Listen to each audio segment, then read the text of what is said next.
Hi, Mike. How are you? I'm swell. How you doing, Bob? Good. And welcome to everybody out there. Welcome to the Pop Culture Squadcast. We are live once again. Happy Tuesday to everyone. Uh, let's start out with how we all made it through the rapture yesterday. Uh, you Oh, know, yes. uh, Combined with, did you have any issues with the earthquake from last week? Because the earthquakes and apocalypse and eclipses and Well, the earthquake. I was awake, well, but I that's good. wasn't. I wasn't happy about being awake. And then I've been in two other earthquakes, so I was cool with it. And then I thought, well, maybe Adrian was not my daughter, Uh-huh. who's a full adult, and I went over to her bedroom and I said, Adrian. She says, "Yeah, I know it's an earthquake, like it happens every day." Sure. Well, And some I'm places thinking, it like, does. yeah, but it's an earthquake. Come on. It was not a big deal. There, a couple of buildings did get uh, totaled, actually, but not from the cracks, not from the Yeah. event itself. And there have been over 100 tiny little aftershocks. Yeah. How that's cool. I've not experienced that, but hey, I you nature's can fun. barely feel you can barely feel the 4 point whatever it was, 4.8.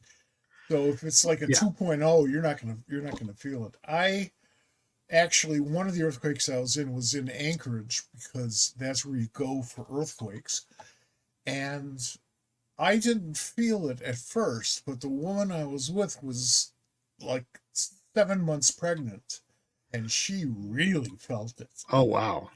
And I totally believed it at that moment in time. Totally Sure. believed it. The other Sure. earthquake I was in Carbondale, Illinois, which is very coincidental. I Very was on the coincidental. I was on the 14th floor of a dormitory, a high-rise dormitory, and a friend of mine from New York and me from Chicago just moved a desk from one side of the room to the other, and then it waddled back about halfway.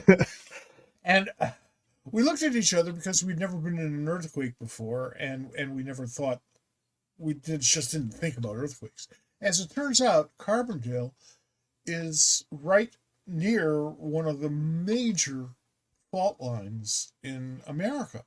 Right. But it was not a fault line last week. It was this week the site of the eclipse. Right. 100% eclipse. So So that's that weird. was it was a big eventful thing.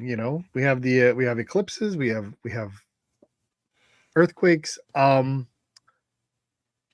I I've never been in an earthquake. I The closest I came was there was a we thought it was an earthquake, but it turns out it was just a foundry explosion the next town over. Oh, well, Well, geez. so it was just that.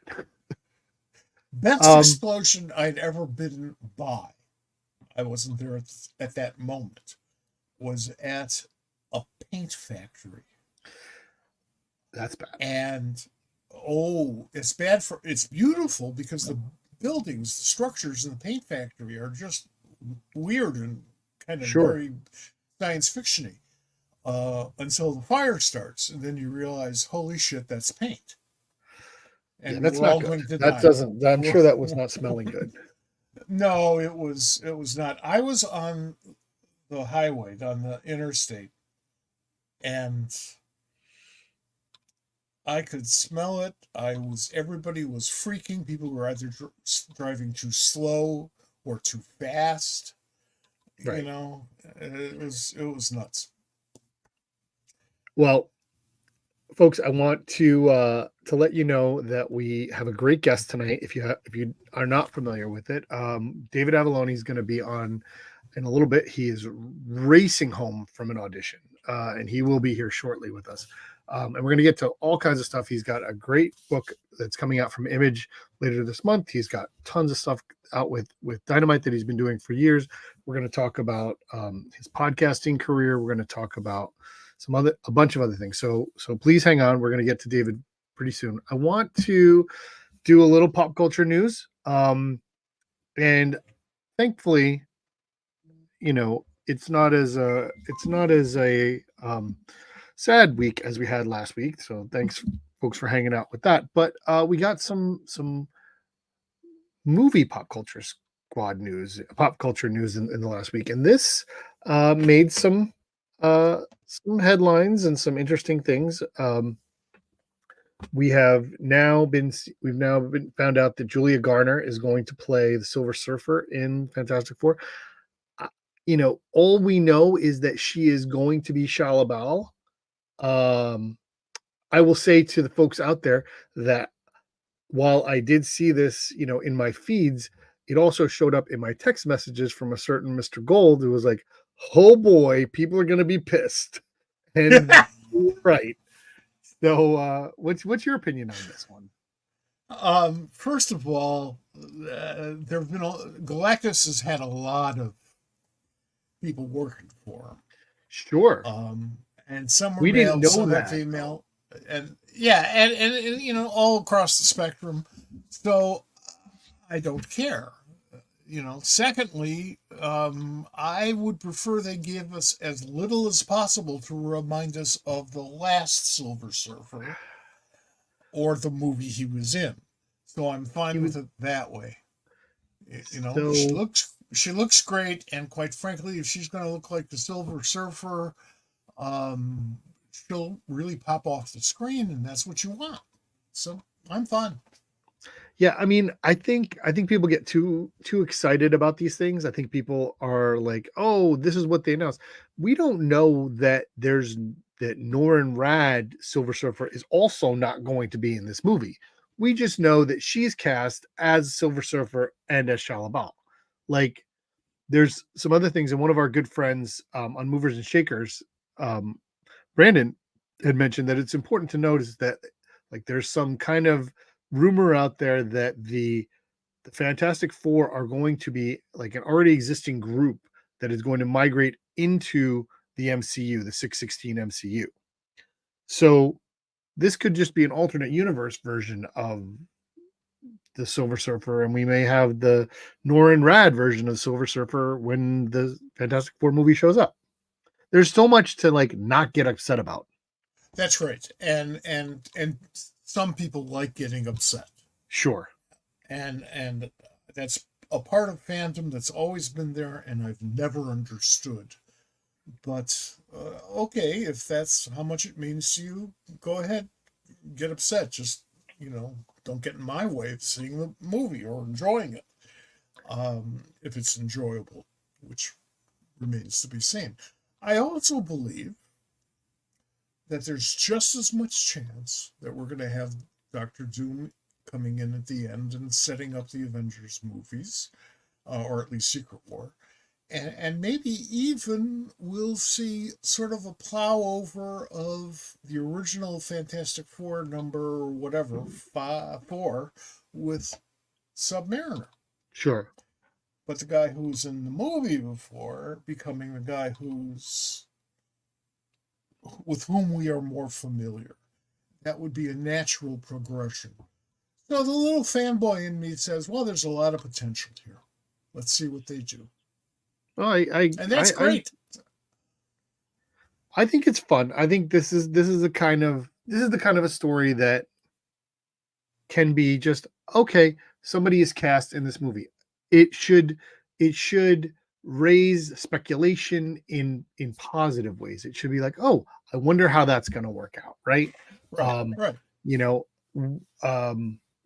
For example, James Gunn posting a picture of the woman who played, or the actress who played Phyla Vell in Guardians of the Galaxy, happening to be at the Superman screen filming. Like, you're going to say she didn't get on camera somewhere somehow? Maybe that is a cameo we don't know about. That's the kind of fun stuff that we can enjoy.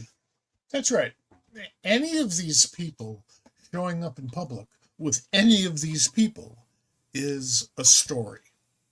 Sure. It doesn't have to be. It occasionally, though, it is, but we won't find out until later, and that's cool. That's fine.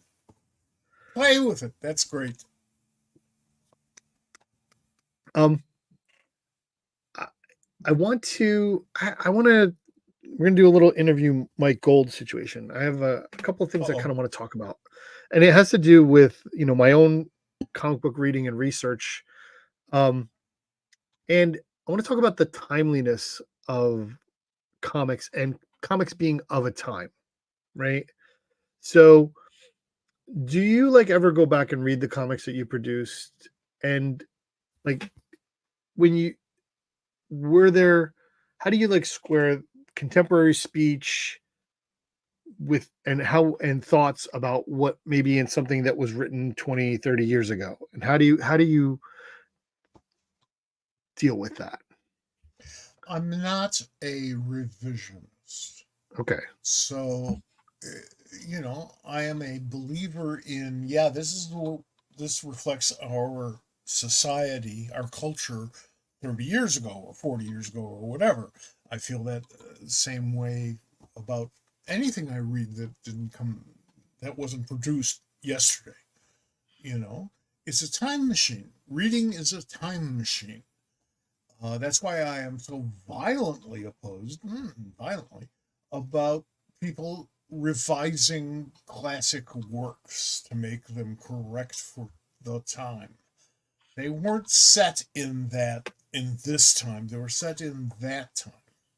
Sure. And I want to learn more about the context in which it was written that the writer knows about that I don't. I want to learn something. So I don't to try to answer your question. I don't read a lot of the stuff I've worked on. Occasionally, and in the aggregate, I guess I have, but it's pretty rare. I don't read stuff I've written after it's published. Usually, I mean, if there's a reason to, I will. But it's out there. I'm not taking it back. Fine. The historical standard is important. It is some people do not understand that by representing a historical standard, you are not endorsing that standard. That was the way it was at the time, and we should learn from that. Now, you think I'm going to go into Mark Twain, don't you? I mean, you want to? No, I do with respect to yesterday, but that's it. I'll give you two things that are important in they were both written by John Ostrander, or at least co-written by John Ostrander. So I find I am utterly and will continue to be amazed at the first story in Wasteland #1, at the uncanny ability to predict things that were barely even imagination in anybody's imagination at the time, to how well they hold up today. Yeah. So that is an example of something that wasn't necessarily of its time, but there was this incredible visionary stuff that, like, if you read it today, it could have been written 2 years ago. It could have been written 4 years ago when we were in the middle of the pandemic, which would be even more appropriate. But it was written in 1988 or 7. Yes, that's the beauty of our culture. And this is what I was referring to a few minutes ago. When you realize it was written in 1988, you start to look at the world from the 1988 perspective, and you can see how far we've come and whether you think that's good or bad. And you can see how far we have to go, and some of it is to cover ground that we thought we already covered. So that perspective, that jolt of time perspective, I think is important to us as human beings to appreciate how we evolve, how our culture and our beliefs evolve, and how sometimes they recede. And they do. Historically, that's always not always been true, but it's often been true. So history is a labyrinth. I make a lot of MC Escher jokes. When it comes to history, it's almost impossible not to. But that's what history is. And if you're thinking A to B to C, and it's all going to be very linear, and you're never going to take a step backwards, you're never going to be forced into taking a step backwards or two, you ain't paying attention. That's fair. That's fair. So the other kind of thing that I want to kind of mention, and as we're talking about this timeliness thing, is when you go back and you read something that was written 30, 40 years ago, 40 years ago, that where society has changed significantly, or at least most of society has changed significantly. So my point of reference is, I think it's Grimjack 2, where there's a black character, and the essence of what is, hang on. Yeah, well, here's another example that Matt Patrick's putting in here, talking about it's great. I mean, the thing about Grimjack, yes, is that there is the heart of the stories that are being told are the heart of the story of the people that I have today as a progressive man in 2024.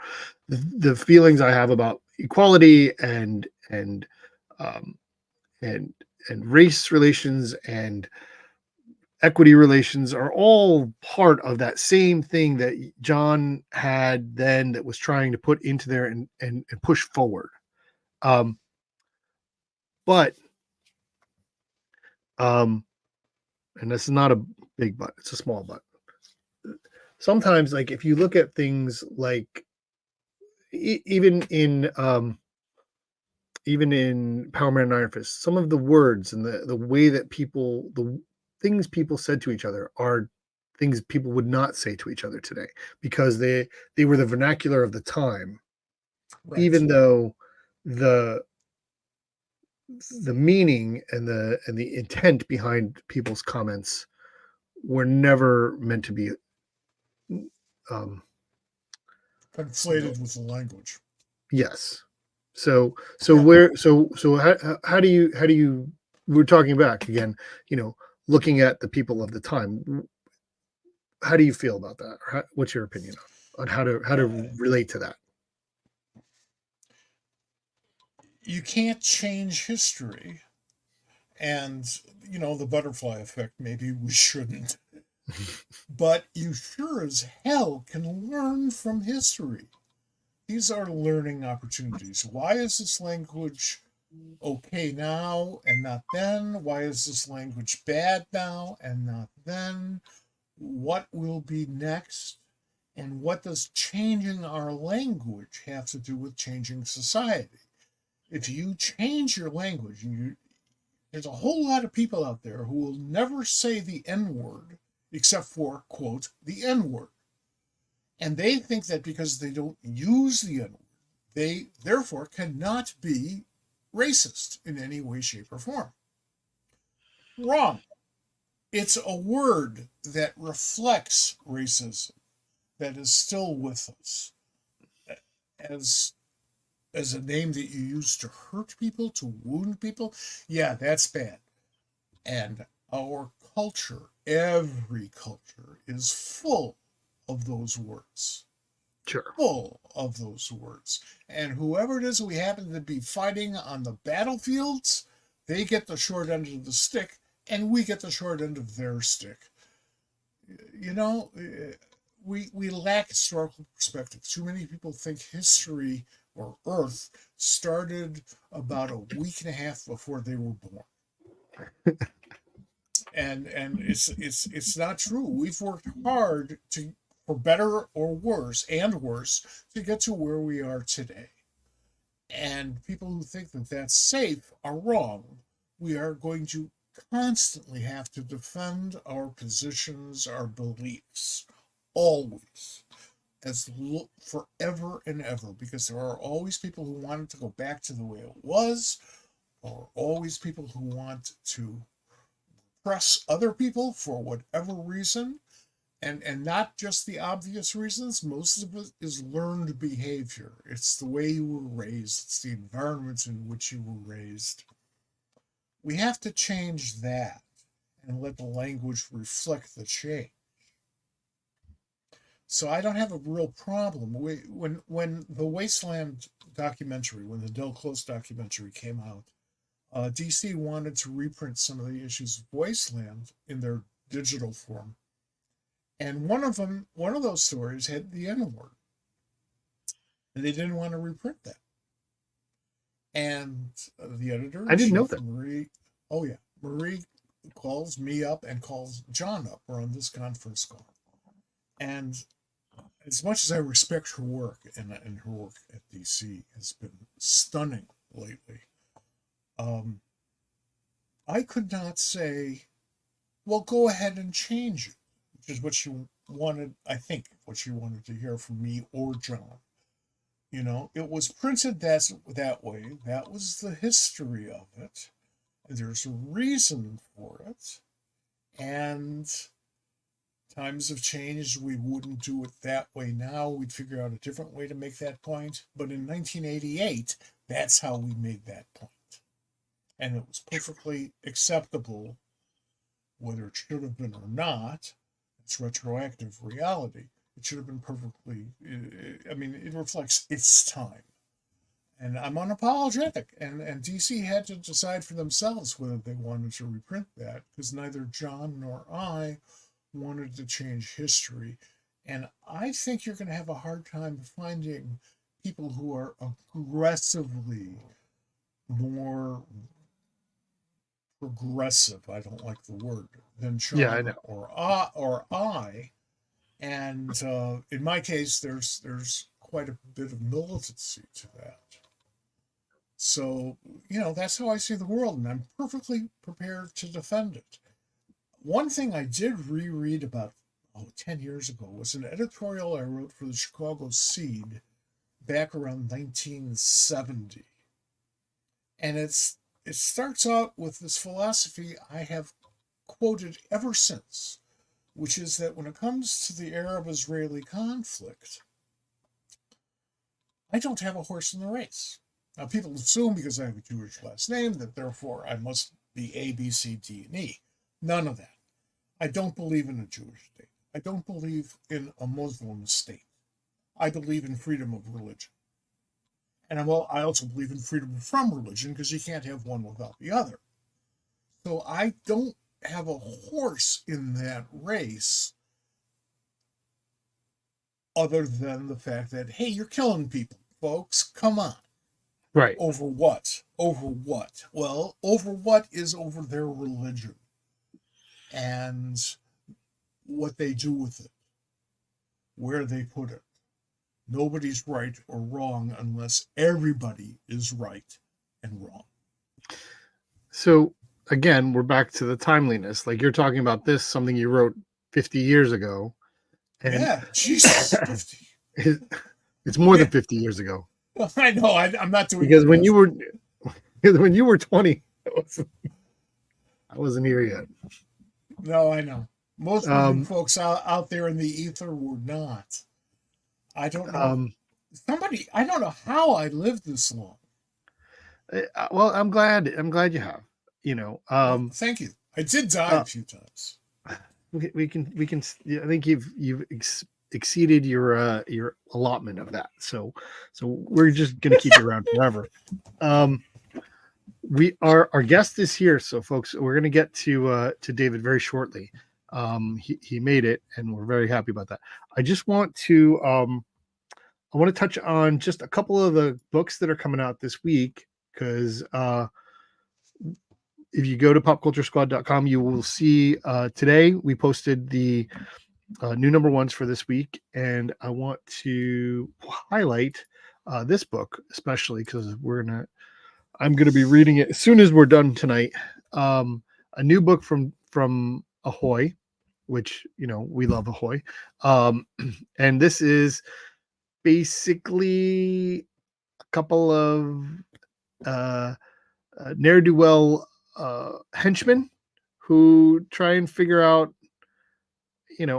how to not be supervillains anymore, which I think that's a good theme. I think it just sounds fun. So I definitely want to recommend that one. There's a couple of other things. One of the things, actually, I think the biggest thing I want to remind people about is, well, there's a couple of things here. So of course, this is a new Cullen Bunn story, which we love Cullen, and I didn't know this was coming, and when I do my prep for the column this week, I'm like, oh, a new Cullen Bunn book this week. That's always a positive situation. And also, Rat City comes out tomorrow, which is from Image and is obviously in the Spawn universe. But this is important because it is the first series written by a woman in the Spawn universe. And while that's a notable development, Erica Schultz is a fantastic writer, and the fact that it's taken 30 something years is unfortunate, and I expect this to be very good. You haven't read it, or you don't? I have not. I'm going to read it tonight. Have you? Do you know? No, I haven't read it. Do you know what they're referring to when they say Rat City? I don't. Do you? Because as a New Yorker, I'm jealous. If it's not New York, I'm jealous. I mean, okay, I'm a native Chicagoan, and we had this little rat problem where. Listen, I live in Baltimore, so don't worry. We got plenty down here. Well, it's not a matter of having rats. In Chicago, we just turned a dead rat into a theme park. That is true. That is true. This is also what I want to highlight, and then we're going to get to our guest, because if you haven't paid attention, go back as you're watching this, either on YouTube or in our Facebook feed. We had Tony Fleece on in mid-February, and we talked about this book, and I am super excited about it. I think this is going to be something really special, so please take a look at this book. Now, good luck with the logo. The logo does not pop on the cover. The logo doesn't pop. I will agree with you. There are other versions of the logo on other covers that pop better, but in this one, I think is that the regular issue? This is the A cover. Yeah, this is the A cover. It's a number one. You got to tell them the name of the book. That's fair. That's fair. That's fair. You gotta tell, because there's lots of stuff on that big old wall of comics that you've never seen before. Right. So you should know what it is that you have to pass judgment on without reading.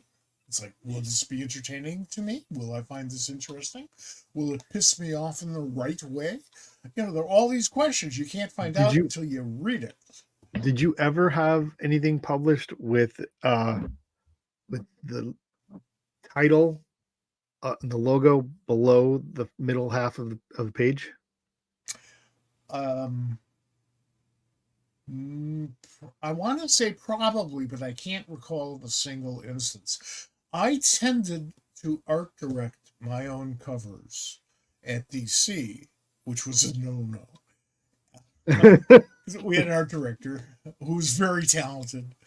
And I worked with Joe Staten on the art direction of the covers at First Comics. Right. So, and I have some very commercial principles. And in point of fact, the last thing I did for First Comics was, oddly enough, 10 years ago at the 30th anniversary, when there was still a they then, decided to reprint the first 9 issues of Warp in the trade paperback, and they were trying to decide who should do the cover. And I said, well, what about Frank Brunner? And they said, well, yeah, Frank would be great, but he's not available. And I said, well, did you ask him? No, we don't even know where he is. And I said, well, did you ask me? And I called him up or sent him an email or whatever it is that we use now, Semaphore. And Frank did the cover. There you go. See? So arguably one of the latest covers I've art directed. There you go. Although Alex Wald, was the guy who packaged the book and all of right, that and did all the production. Not taking anything away from Alex, and that's absolutely impossible. I couldn't do that. So, with that being said, we have our guest. He's going to join us right about now. I hope this works right. I don't know why this looks weird, but we're going to try it. David Avallone is going to join us. He is a fantastic writer. He has been writing comics for over a decade now, or somewhere in that range. He is an actor. He is a director. He's a podcaster, and we can't wait to talk to him. So he's going to join us now.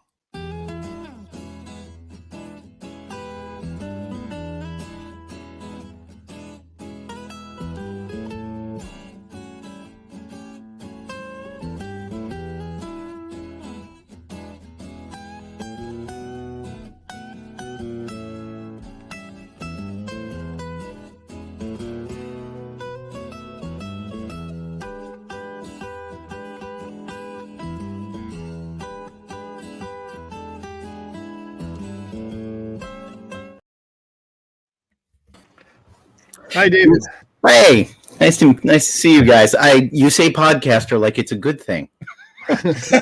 Well, yeah, we tend to. Yeah. No, I kid because I love. I enjoy doing the podcast. I have a couple of podcasts and I love doing them, and they're a great outlet. And before we get started, I want to say, Mike, you edited some of my favorite titles in the '80s, so I am apparently a big fan of yours.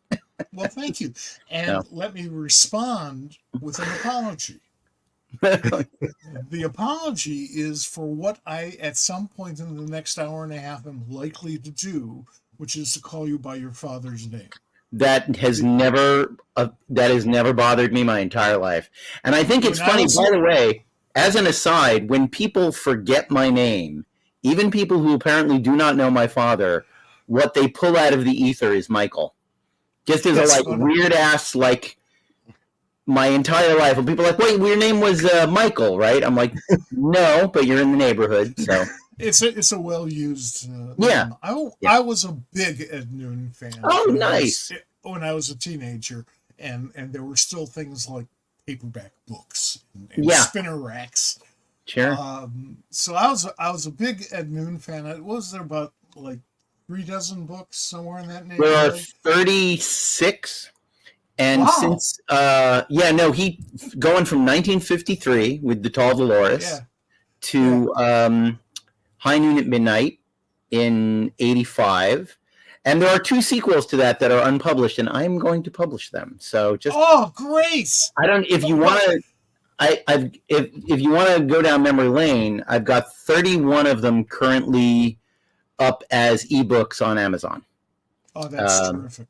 Yeah, about a little over a decade ago, we got a literary manager involved, and he smoothed the way for things with Amazon and got us good. There we go. That's it. Perfect. Those are the first 2, though. Those are the 1970s reprints of those 2, which I love the spitting image. The surprise ending, it's about 2 twins, obviously. It's about twins whose names are April and June. And I challenge any genius to figure out what the surprise ending of that book is. Because it's exactly what you think it is.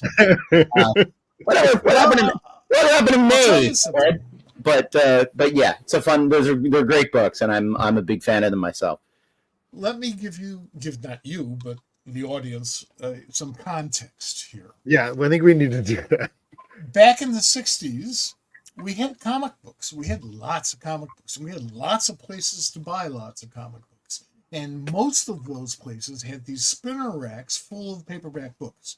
And, you could find like Ulysses and Huckleberry Finn if you looked hard enough. But most of them were comic books written in prose. Not necessarily to a different level whatsoever. If you really enjoy, Mickey Spillane was a comic book writer first. Oh yeah, I mean genre is genre, and that's right. I will put in a pitch. My podcast, the one I do solo, is called Pulp Today, and Mike, right. I think you'd both get a kick out of it. It started during the pandemic. I noticed that Sir Patrick Stewart was reading Shakespearean sonnets every day in his garden, and I thought, that's a lovely little project Sir Pat is doing. What's my version of that?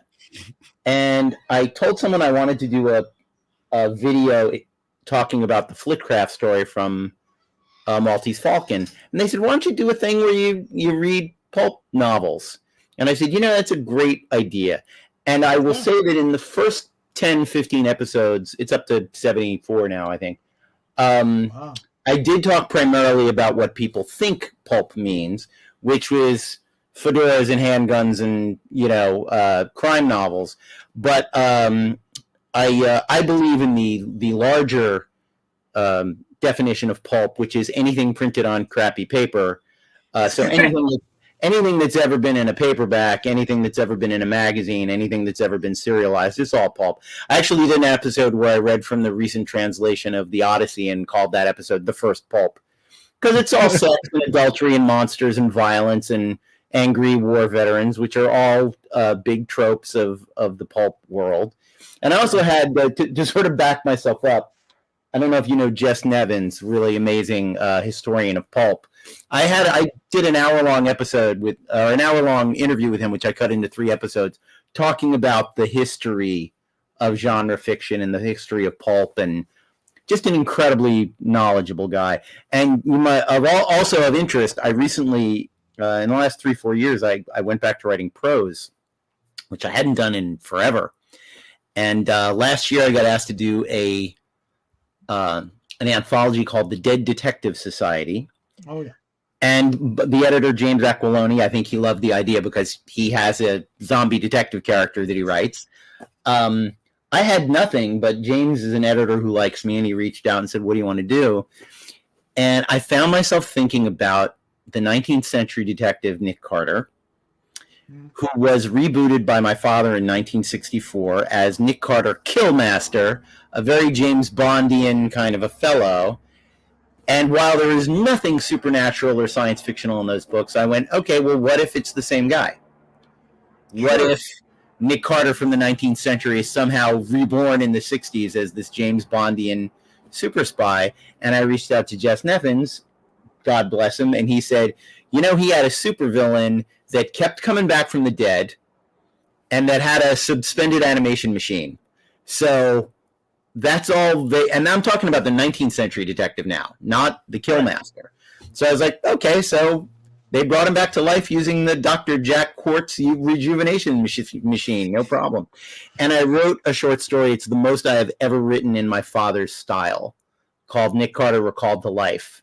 How was that? And it's in the Dead Detectives anthology, and I think that's now available on Amazon or wherever fine books are pirated. The same publisher asked me for a Nick Carter novella, so I will continue down my father's that's great. path. Nick Carter, in many ways, was the first successful hero in America, at least, And the pulps gave birth to comics. Yeah. And the Shadow, we all know about Superman and Batman. I mean, Superman had, more science fiction-y roots, but still, the first Batman story was literally ripped off from a Shadow story. Oh, sure. And it all started, as pretty much as far as I'm concerned, with Nick Carter. I held in my hands, one hand, the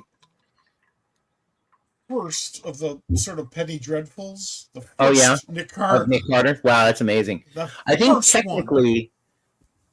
technically, Nick Carter still has the record as the most published series character, because if you go back to the 19th century, it's a weekly, and then it's pulp novels, and then it's a radio show, and then it's a movie serial, and then it's pulp magazines, and then Dad dropped out of the series after the third book because the editors were very much up his ass. Oh, thank you, Patrick. That's very nice. But that series went on to 250 novels after Dad kicked it off. So it's a pretty rich history. But yeah, Nick, the creepy. I have to tell this because it's just such a fascinating aside to me. That thing of real life and fantasy. At the same, Dr. Jack Quartz was a vivisectionist, a supervillain genius, a serial killer, and he did this thing where he would arrange dead bodies in horrific dioramas to shock the police when they found them and all that. And he had a house with a lot of trapdoors and compartments and whatever. When Jess Nevins was telling me about this, I was like, oh, so the writer was influenced by H.H. Holmes, because this is very much H.H. Holmes. And he went, no, it's before. The pulp magazines are coming out at exactly the same time that Holmes is doing it. So there's no influence. Holmes is already killing people before the books come out, but he hasn't been caught yet. No one knows about the crimes yet. It's just one of those weird zeitgeist things where the guy writing Nick Carter went, it would be cool. A guy with a medical degree who carves up bodies and has a weird house. And then meanwhile in Chicago, H.H. Holmes is doing exactly the Dr. Jack Quartz thing. During the World's Fair, and built a building that brought that to life. Yeah. I know the H.H. Holmes story is one of the most amazing crime stories in American history. True crime stories. The one historical, I won't argue that Nick Carter is the beginning of the pulp thing to a certain degree, but I like to take it all the way back to the Baroness Orczy. I can never pronounce her name properly, because as someone who's written both Zorro and The Shadow, it's like okay, what's the first one? And I really do think it's the Scarlet Pimpernel is the first fop who dresses up in a wacky costume and fights crime. I don't know the provenance of Dr. Sin the Scarecrow. I don't know how far back that book goes, so I could be off by an iteration. But it is fascinating to me that a woman created the masked, violent, vigilante dude character that we have now milked low into the 20th generation. I've also written Batman, so I obviously have to get a gig writing the Scarlet Pimpernel, because that's what's missing from my memory. I totally agree with you regarding Scarlet Pimpernel. But, somebody sooner or later is going to find something that preceded it and say, well, what about this? Oh, I'm sure. I'm sure. That's magic. That's great. If Jess was here, he would tell us about the Viking who was a fop who dropped, from the stories of Snorri Sigurdsson from, 500 BC or whatever. I'm sure there's a dude. But in the modern world, I don't think what's his name, McCullough, who creates Zorro, is familiar with the Viking superhero. I'm pretty sure he knows the Scarlet Pimpernel as much as Walter Gibson knows Zorro, as much as Bill Finger knows the Shadow. There's the train of I agree with that. I think that's absolutely true. That's the nature of popular culture. It's not people sitting in isolation without any influence. It is always every influence. Yeah, it's always a conversation. It's always a conversation with the history of it. And a big point that I like to make when I talk about this stuff publicly, especially talking to like Comic-Con crowds, is you weren't supposed to love this stuff so much. You were supposed to read your copy of Doc Savage and throw it in the garbage because it's recycle trash. It. It's war effort. Right, but what you were not supposed to do was put it in a plastic envelope and save it for 70, 100 years. And no one, same's true of paperbacks. You're not supposed to love these things and cherish these stories so much. Now your copy, your Reader's Digest, your what's the word? Your book club copy of The Great Gatsby and Moby Dick, that's supposed to sit comfortably on your shelf and be beautiful and leather bound and whatever. But your Ed Noon novel, throw that out, man. You're not supposed to love that much. And that's, we are all of us in the genre world are in love with what was considered to be disposable art. And the same thing with movies. Movies have nowhere to rerun. That's it. You see it once. And they'll bring the Wizard of Oz back to a theater every 10 years and make another, $100,000. But you weren't supposed to have a Library of Alexandria in your home, and go, I want to watch this French movie from the 40s, They didn't keep the kinescopes and the videotapes of early television. Yeah. So much of our cultural history is lost because they thought nobody would care. Yeah, and the BBC going, oh, I don't know. I mean, 1-inch tape is way more valuable than having an episode of Doctor Who on file. So let's erase that bad boy and record over it. And that's just like, they should ask Disney about that now. Yeah. No, it's just, and I know that I'm supposed to be on here plugging comic books, but the pop culture history stuff is always fascinating. We'll get to your stuff. It's called Pop Culture Squad. God damn it. But it's to the degree let Bob do his job. Yeah, to the degree that the Pulp Today podcast has a theme, it is that it's when I first started reading Hammett and Chandler and Kane and all those cats.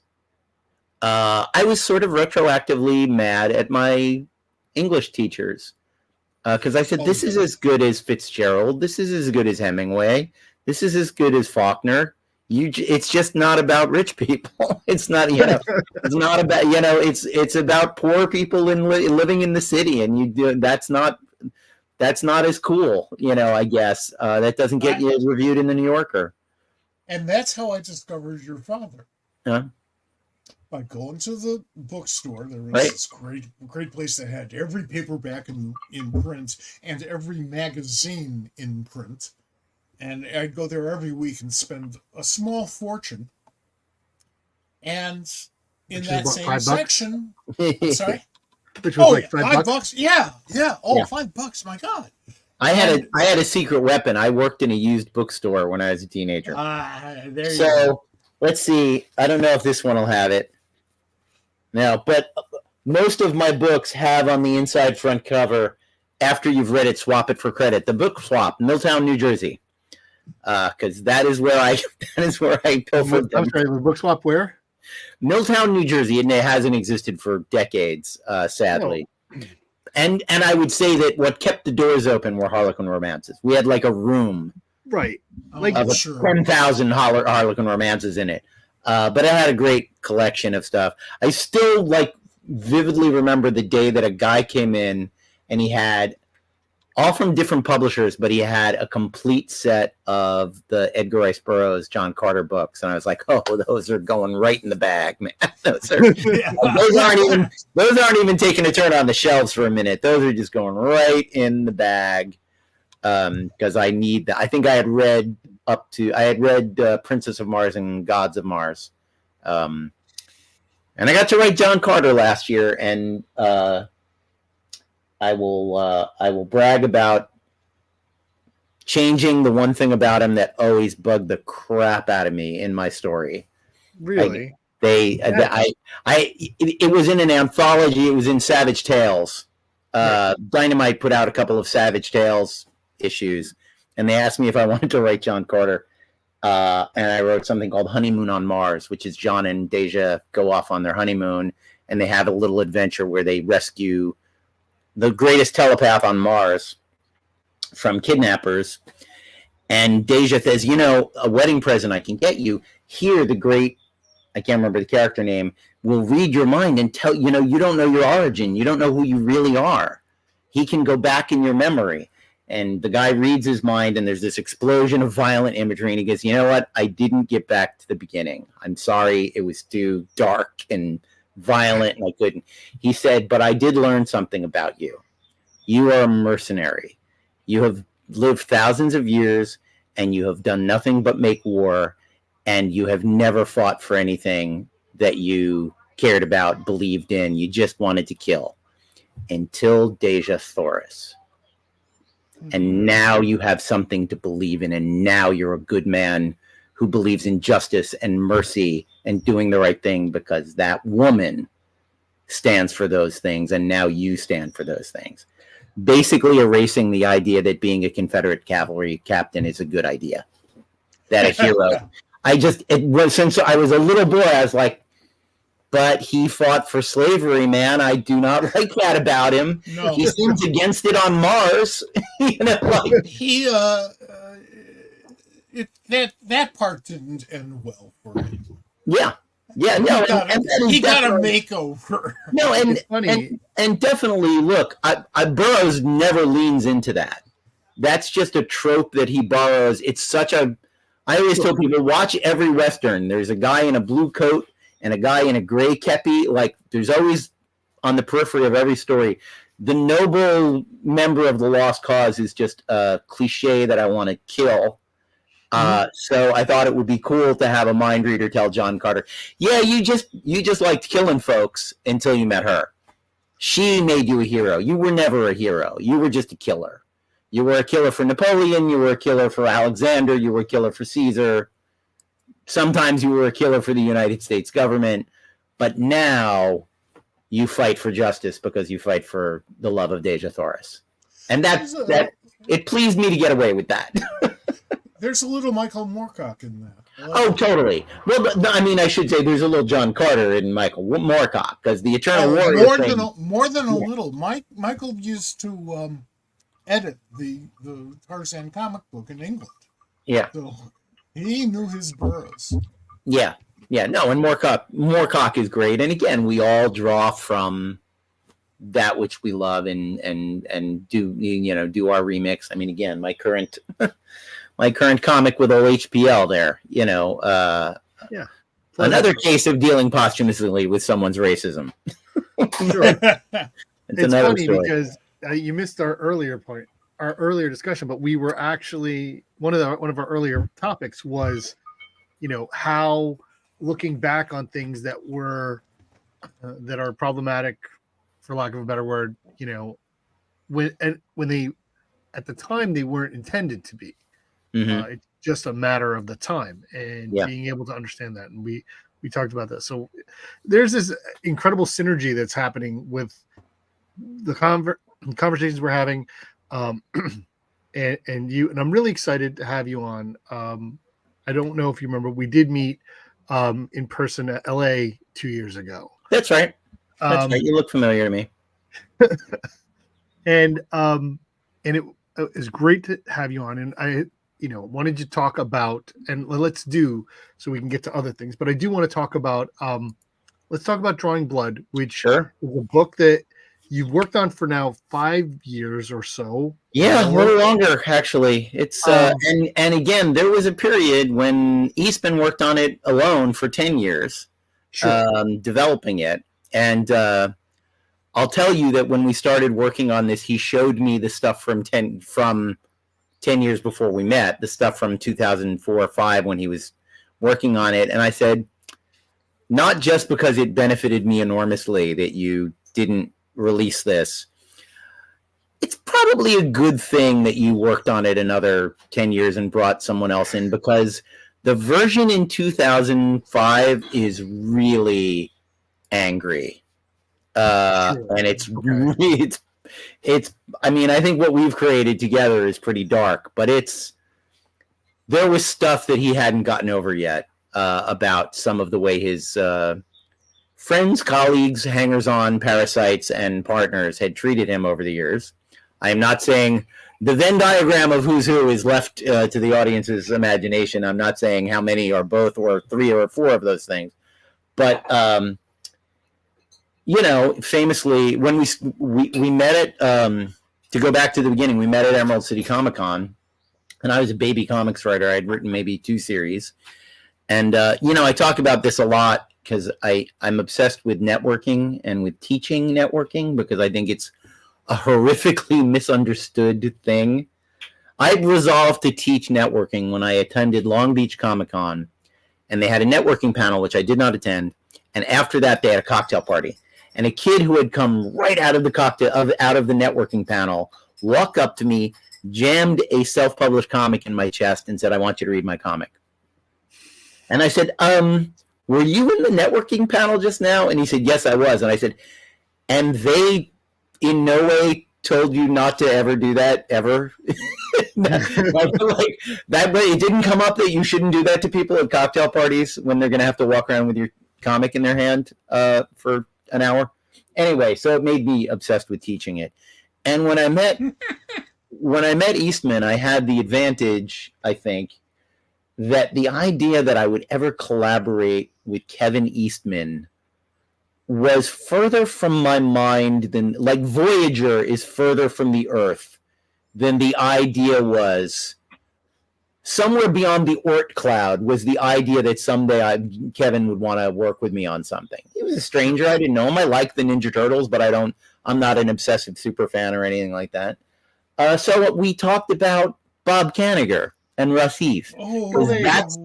Because that's what those are the comics we like we like 1970s DC war comics. And believe me, I know about Bob.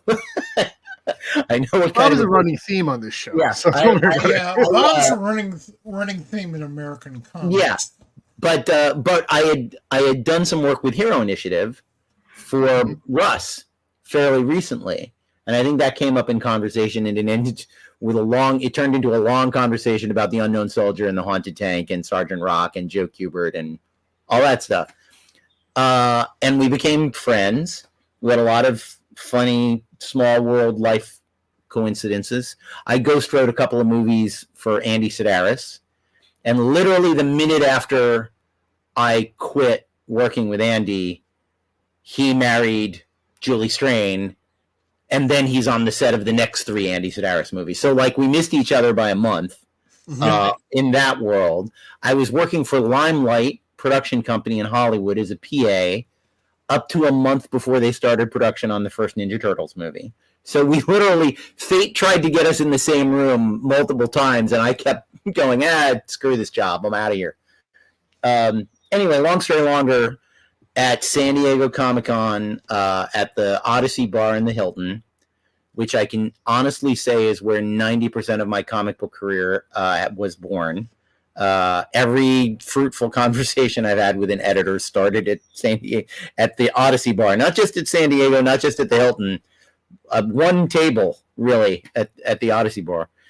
And Kevin and I were talking. He said, there's this thing that I've been trying to work out for years, nagging at the back of my mind, something that's like a thing about what it is to be a comic creator in the world that you and I inhabit, the professional comics world. A lot of people do memoir comics, but it's usually the, American Splendor model, the loner who works at the post office making a comic book out of his life, not someone making a comic about making comic books, right, or about the life of a comic creator. And he said, I have a title for it I hate, On the Shoulders of Giants, because I always talk about how much I owe to Jack Kirby and Frank Miller and all those cats. And I said, that isn't a great title for what you're talking about. And I had to walk him to a signing. And as we were walking in the back door of San Diego, I said, Drawing Blood. And he said, oh yeah, that's it. That's the title.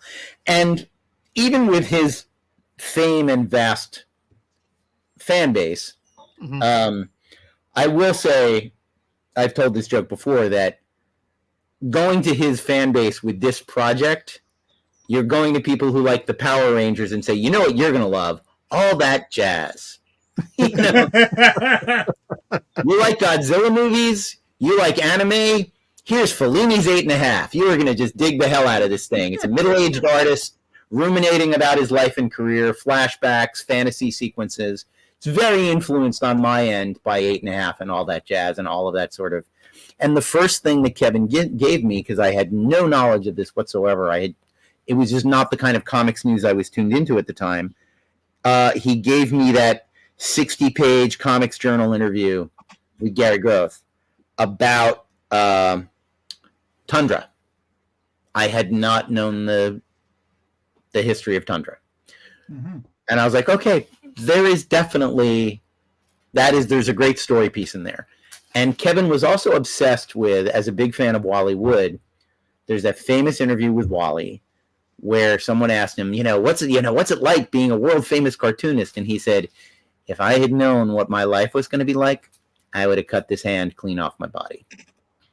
And that he was so miserable, that he felt that comic books had done him such pain and suffering, fascinates Kevin, because even with not to speak for him, but even with the roller coaster of Kevin's career, even with all those ups and downs, he still wakes up every morning absolutely grateful to everyone who's ever bought a Ninja Turtles comic ever, because he knows I get to have this life. He's a kid from Maine whose mother famously said to him, do you think you're good at this? And he said, I think I'm good at this. And she said, well, you're not good at anything else, so good luck, man. So not encouraged. And yet he and Peter forged this crazy thing with no real help, without a publishing company, right. And managed to kind of revolutionize the industry and change a lot of things about how people were making comic books at the time. And so they legitimized everybody who is sitting at home saying, I can do a great comic book on my own. Yep. And you know what? You can. Yeah. And I think, like a lot of people with a more adult mindset, I got that first issue of Ninja Turtles. I think I gave it to my college best friend a million years ago. So people are like, oh, it would be worth so much money now. You could get Kevin to sign it. I'm like, it would be a CGC 0.5 if I still owned it. The cover would be off it. Pages would be missing. I don't have a lot of comics that are in great shape. All my Dread Stars are in plastic, though, and as are my John Sable freelances. But I don't know that I would have treated the Ninja Turtles as well. But I read it, and like someone who was reading comics at the time, I went, well, this is a very funny satire of Frank Miller and Chris Claremont. And the forest that I absolutely missed for the trees was, no, man, it's funny animals doing martial arts. I was like, well, this won't be that popular. It's a satire of the X-Men and of Ronin and of Daredevil. Those aren't big enough things at that point in the 80s that they can support this. But it's like, no, but it was. That's also not what anyone bought the Ninja Turtles for. Only a small group of people were buying it for the satire. And then when it becomes the Saturday morning cartoon, it's completely divorced from all that. And it's just cute animals doing martial arts, So one of our regular columnists, Mark Fishman, grew up with the Turtles and loves the TV show, probably still does. It influences his work and their work, as their meaning his studio. And he was the first guy I knew who got into comics because of the Turtles. Yeah. That didn't surprise me, but it impressed me. Because that was the power, that was the authority, that was the energy that got him into it. Yeah. I did one of the last interviews, maybe the last interview with Russ Heath. Oh yeah. In Baltimore, and had a good time. But I'd worked with him maybe 20 years before on the Jonah Hex newspaper strip. Oh, okay. That never happened. Right. But my God, it's beautiful. And I think that there's some pages around there. Is whoa, and is thanks, Ed. Now you totally derailed my thought. Sorry. Russ Heath, Jonah Hex. Yes. Beautiful work. I think that somewhere on the internet there's a copy or two of the Sunday samples that he did, and they are beautiful. Russ, every bit as beautiful as you would expect. If I had been a film producer in 1974, I would have scooped Russ up to direct action movies. Yeah. Because he's a better action director than Spielberg, man. Like the camera is always in the right place. The moment chosen to dramatize, the moment of impact is always it's exactly the right frame. It's not one frame off. His talent was, even when I was a kid, I was like, this is something entirely different than what a lot of people are doing out here. And it's awesome stuff. And I still look at it today. Look at this stuff from Atlas Timely, whatever they're calling themselves that week, the Western War. Oh yeah. God, that stuff is beautiful. That and Severin, you can't really. Yeah, and so that's what Kevin and I were talking about the first time we met, was that and Severin. And when Kevin told me that the short version of the Tundra story, he said, I wanted it to be like the Apple Records, like when the Beatles did Apple Records. And I put this in Drawing Blood. I said, did no one tell you how that worked out for the Beatles? Their friends fucked them over. Their friends took all their money and didn't deliver, and nothing got released. It was a nightmare. And he said, yeah, I was aware of that, but I thought my friends would do better by me. I thought my company, and he also, I think when you have a good heart, it never occurs to you that DC and Marvel are going to go, this fucking guy is peeling off all of our number one creators to do their little fucking art projects with him, and now we don't have an Alan Moore or Bill Sienkiewicz comic because they're doing this big numbers thing, whatever the hell that is. And so, there was a lot of backlash, and I think he probably got blackballed a little bit through Diamond. I think, when you think about what big numbers sold, there's just a certain kind of logic where you have to go, an Alan Moore, Bill Sienkiewicz comic sold that poorly? I know it wasn't a superhero comic, but the world was full of people buying everything those two guys did. Yeah. And it still was a flop. And that doesn't quite add up. Anyway, long story longer, I absorbed all of that stuff. We actually developed it originally as a TV pilot. Mm-hmm. And I never want to encourage people to turn their TV pilots into comic book scripts, but we're comic book guys and we love comic books. And Kevin was like, let's when it didn't sell, and the agent that sent us out on that sent us to some of the wrongest places in the world. And I walked in the door and I'm like, we're meeting the Modern Family producers. I don't think this is. I think these people agreed to this meeting so they could tell their kid they met the guy who created Ninja Turtles. I don't think they took this meeting because they liked our script. But we did it as a comic. We kickstarted it. We got it out. We kickstarted the second volume. That fell during COVID, so it still hasn't been delivered, and we feel terrible about it. In the middle of doing the second volume, Kevin called me up and said, so Last Ronin, I need to borrow Ben Bishop, who's our main artist on...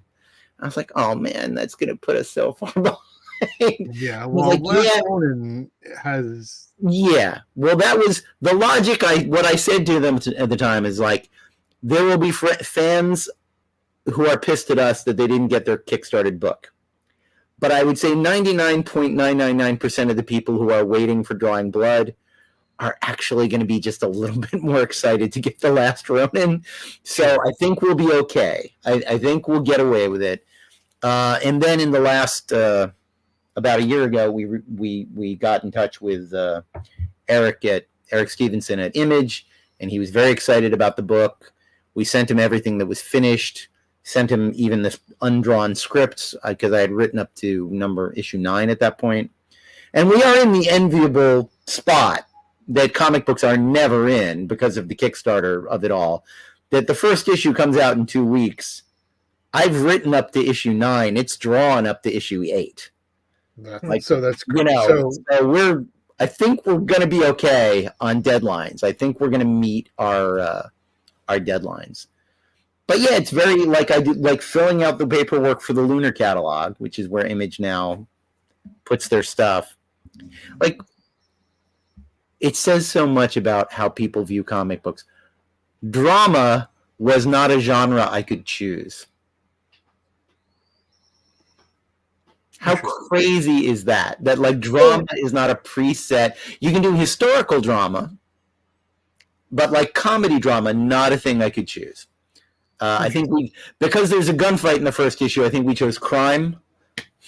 It's a pretty unusual book, and it's I don't think anyone's ever done anything like it. And we decided, for a lot of reasons, some of them commercial and some of them artistic, that it would have 3 artists on each issue. Right. Kevin and I discussed story. I write the script. Objective reality is drawn by Ben Bishop, who's great. And I was like, Kevin, I can't do a Kevin Eastman book that Kevin Eastman doesn't draw anything. I was like, I want covers. And I said, how about the flashbacks? Every issue is going to have at least 2 pages of flashbacks. Can you and the flashbacks he does them on Duo Shade. They look like Mirage. They look like Mirage pages from the 80s. They look absolutely incredible. And then the fantasy sequences, there's this artist named Troy Little who had just done an adaptation of Fear and Loathing in Las Vegas for IDW. And that's nonstop fantasy sequences. And our character fantasizes about the characters he created. And in our version of the Ninja Turtles are 4 cats called the Radically Rearranged Ronin Ragdolls. Instead of Renaissance painters, they're named after anime directors. So the gentle poetic one is named Miyazaki. The leader in the bright red boots is named Tezuka. And the super violent one is named Otomo. They have the personalities of the characters in those 3 filmmakers' films. And we also did create a Ragdolls #1.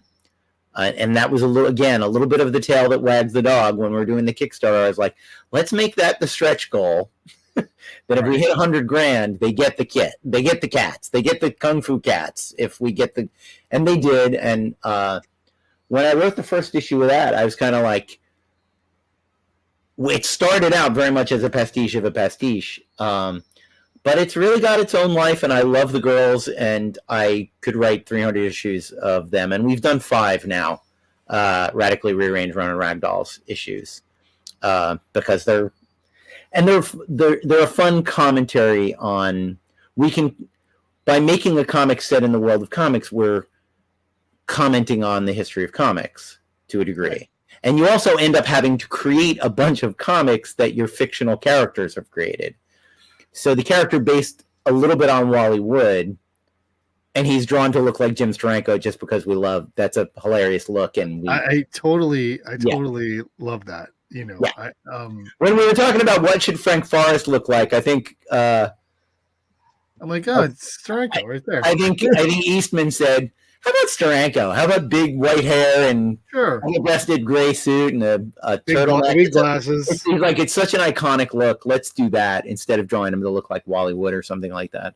And I did give Steranko a few years back a copy of the first trade, and he loved it. He was like, "Oh my God, this is fantastic!" So that was all fine. He's not suing us. But you raise an interesting point. Sure.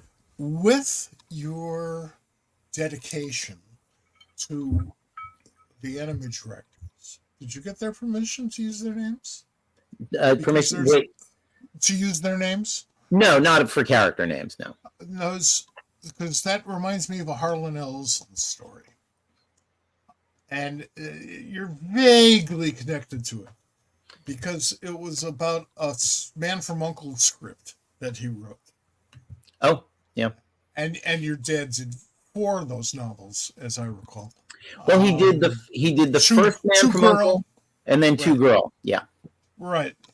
I thought there was a second one. There's an unpublished Girl from Uncle that I actually have a manuscript for. Okay. He decided it was one of his first big assignments to write all of his friends into the story.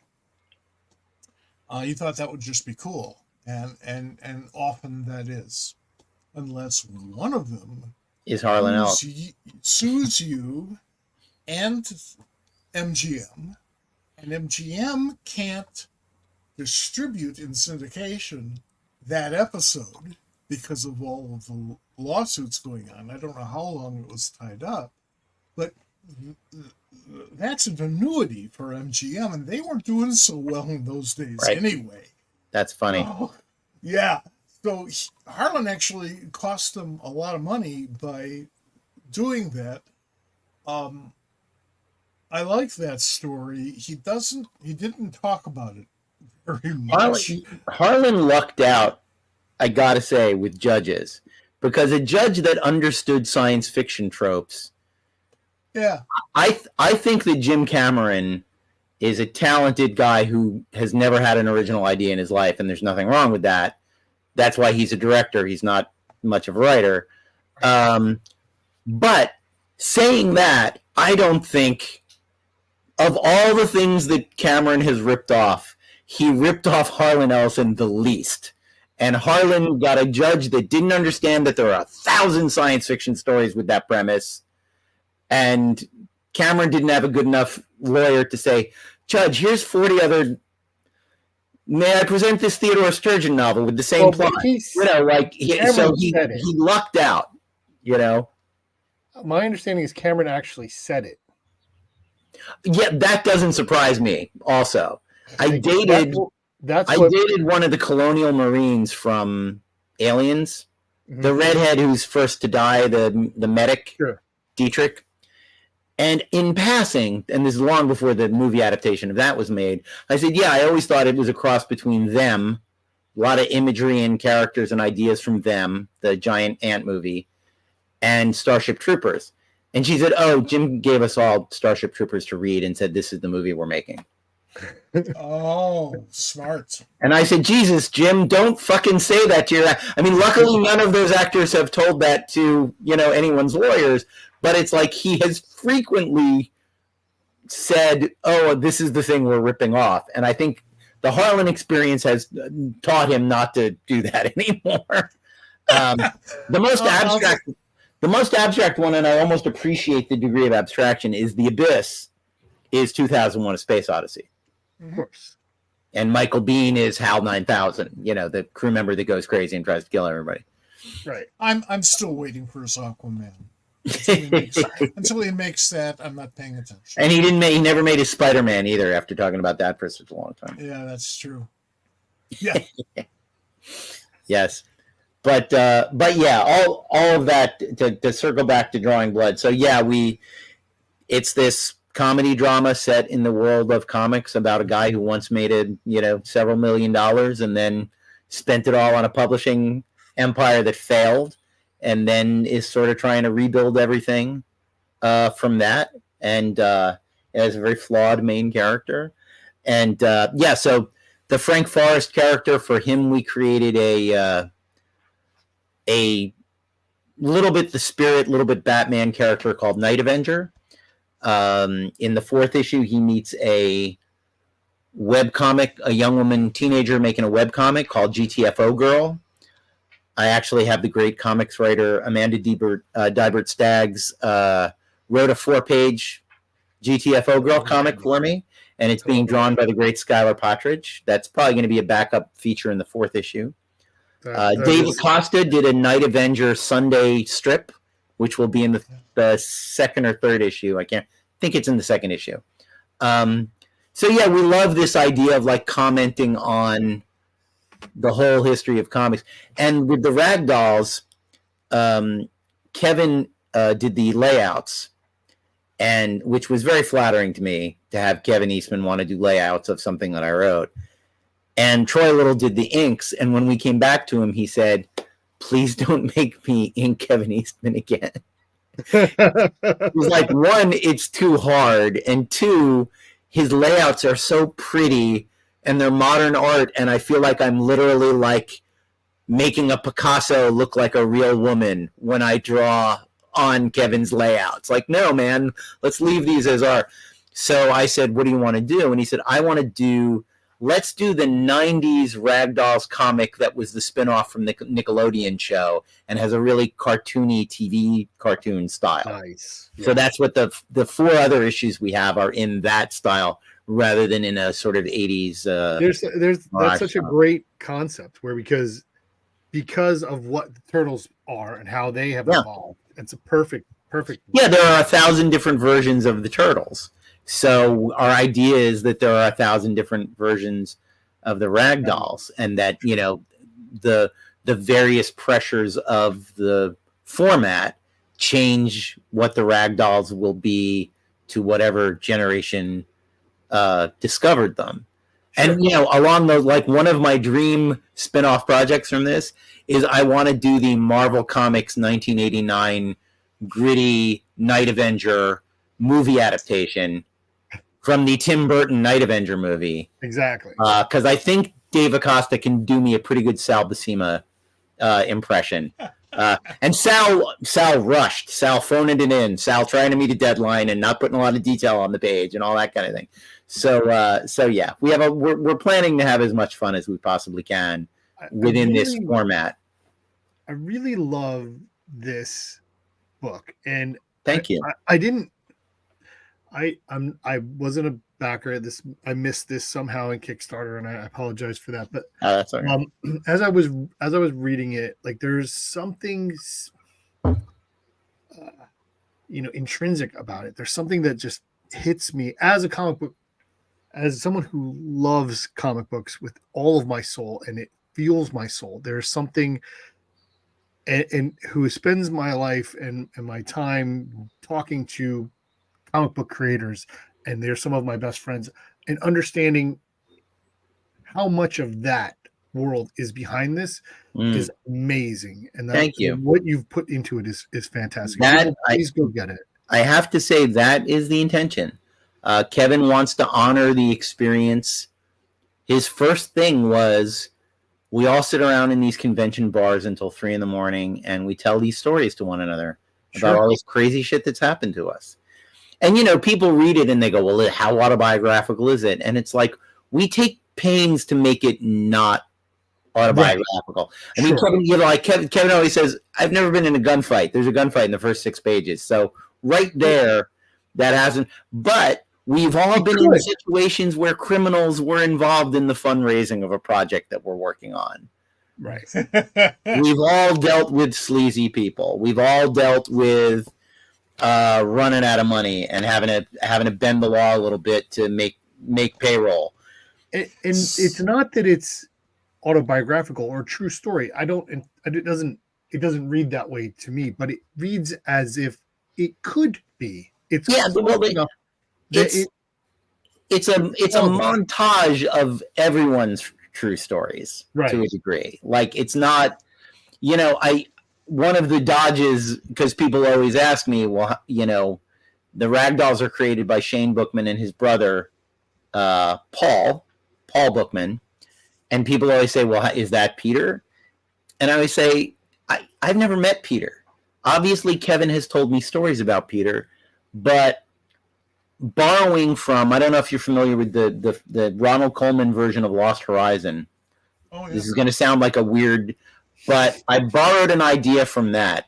In the book, the guy that convinces Conroy to leave, we all love Judge Conway, but no, George Conroy, to leave Shangri-La is just a work colleague. And in adapting it, the writers made it his brother. Because just a work colleague talking you out of paradise is bad writing. But your brother, who's your younger brother, who's going to die out in the snow without you, that's better writing. So when Kevin and I were kicking this around, I said, how about we make them brothers? Because that's so much more fraught. That's so much more emotional a relationship than roommates there's so much more, and buddies. you know, there's so much more grist on that bone to gnaw at. And, and full disclosure, I have a not good relationship with my sister. So when people say, are you writing Peter Laird? I'm like, no, I'm writing my sister. Actually, Paul is my sister. And their relationship is similar to our relationship. And the things that Paul resents Shane for are the things my sister resents me for. Valid or invalid is up to the reader or her therapist. But that's the real material that I'm working with. And we actually, essentially, in the 4th issue, we do have Kevin and I appear as characters in New York Comic Con in the 4th issue. And we did that intentionally so that, look, here's Shane Bookman meeting Kevin Eastman. We want it to take place very much in the real world of comics, and the only thing that we've nudged away from reality. I think in the original treatment that Kevin had, he had named the character like Kirby Miller or something. And I said, I understand that you want to do tributes to writers that you like and artists that you like, but in the world of our comic book includes Jack Kirby and Frank Miller, are real people who existed in this world. So I don't think we can do that kind of thing. We can't name a character after Howard Chaykin because he's going to run into Howard Chaykin in the hall. We don't want to limit ourselves by doing that. So we might Frank Miller might be sitting in the background in a bar scene. Let's not base characters around that. Even as we have fictional versions of a lot of these people running around. So, but it's a tricky thing. And obviously there are people who will read it. In the story, it's the Frank Forrest character becomes Shane Bookman's business partner and starts the publishing company together, and it's Tundra instead of Siberia, it's Siberia instead of Tundra. That was my joke on his name. But I'm sure some joker out there will read the scene where we find out after he commits suicide that Frank Forrest owed a bunch of money to gangsters. Did Dennis Kitchen embed? No, it's not Dennis. Yes, Dennis Kitchen was Shane's partner, but that character is Dennis Kitchen only in so much as he's his business partner. Everything else about him is very much not perfectly nice human being. Dennis Kitchen, who does not owe a lot of money to Lithuanian gangsters. That's not a fact. Or any others that I'm aware of. I have to admit, I have a real appreciation for cockroach capitalist publishers. Mm. There are plenty who owe me money. There are plenty I've worked with who owe other people money. Cockroach capitalist publishers are not great at paying people forever. Yep. But since they don't know what they're doing, and they have about 8 minutes to do it, they will take chances, and they will get stuff out there just to get it out there, maybe, or just to get rid of it, maybe. Yeah. Or because they like it. And because they're not part of a huge corporation, the publisher can say, let's do that. Yeah. And look, I've been working almost nonstop for 10 years for Dynamite. And the thing I love about Dynamite is I do not get a lot of editorial overs. I pitch the craziest fucking shit to Joe Rybant, and he goes, sounds terrific, write it. Go to script. And I'm like, really? Okay. The second series I did for them, they asked me to do a mashup of Twilight Zone and The Shadow. Right. And I came up with this extremely meta thing where in the second issue, the Shadow wakes up and he's in the body of Orson Welles recording a Shadow radio show. And in the third issue, he's in the body of Walt Gibson writing the first Shadow novel. And it's all about who you really are and authorship and what does Rod Serling have to teach the Shadow. But it's one of the craziest books I've ever written, and it was the second thing. And he backed me up 100% on it. The only pushback I got, which I understood, is the lawyers for Twilight Zone, CBS, said he can't be called Orson Welles. I said, he's going to be a different actor who's drawn to look exactly like Orson Welles, who is recording a Shadow radio show in 1939. He's, I think Dave Acosta, the great artist on it, came up with Preston Springs. And And the Agnes Moorehead is Madge Minifer, which is a mashup of a couple of her character names from things. I love that I made him draw beautiful, sexy, exotic Agnes Moorehead because she was quite a looker in the 1930s. That's true. Don Simpson used Orson for quite some time in Megaton Man as God. Yeah. And I thought, I like Don, and I love Megaton Man and Wasteland and all that, but I thought that would make a cool lawsuit. How dare you use the tricky God? The defense I always use, because in Elvira it is wall to wall likenesses, man. There's just a lot of likenesses. Sure. My defense is Mad Magazine. And he would have had the same defense from Megaton Man. It's one thing to draw Orson as Brando as Kingpin, as they did in the first Black Orchid series that Gaiman did, and they got away with it. That's not satire, particularly. That's literally just casting Marlon Brando as Kurt, as Kingpin. But at least in my books, it's like, well, yes, when we do the issue where it's the villain is invading monster movies and kidnapping an army of Draculas from Dracula movies, yeah, it's going to be Lugosi and it's going to be Gary Oldman and it's going to be like, because it's Mad Magazine. You know, they draw Jack Nicholson in Mad Magazine too, and he can't sue them. So I'm a little bit protected, but there is also in comic books and in animation, there is such a long history of that kind of homage / theft of, you know, the Flintstones being the Honeymooners pretty much unambiguously just set in a different time period. And you know, all of those things, having been a voice actor in a booth, I know that when they tell you do a voice and you run out of, you know, I can't remember who did Simon Bar Sinister for Underdog, but they said, we want the, you know, the evilest old man in the world. And he went, how about I give you Lionel Barrymore from It's a Wonderful Life? And then they went, that's fantastic. Do Lionel Barrymore, Simon Bar Sinister. And nobody ever was like, great, yeah, that's what we're doing. We're doing Lionel Barrymore. And my favorite, going back to Lost Horizon, I would love to have been in the room when they were doing the voices for George of the Jungle, and the gorilla has the line, George, you idiot. Ronald Coleman's brother in Lost Horizon is named George. So again, in the booth, he looks at the script and says, how about the monkey sounds like Ronald Coleman? George, you idiot. And they go, yeah, that's hilarious. No kid watching that is going, there's a reference to the 1937 Frank Capra production of Lost Horizon. But it's just a funny voice, and you accept it, you know? For those of you out there in the ether with us, let me strongly recommend that if you ever get the chance to listen to a rehearsal tape of any of Jay Ward's work.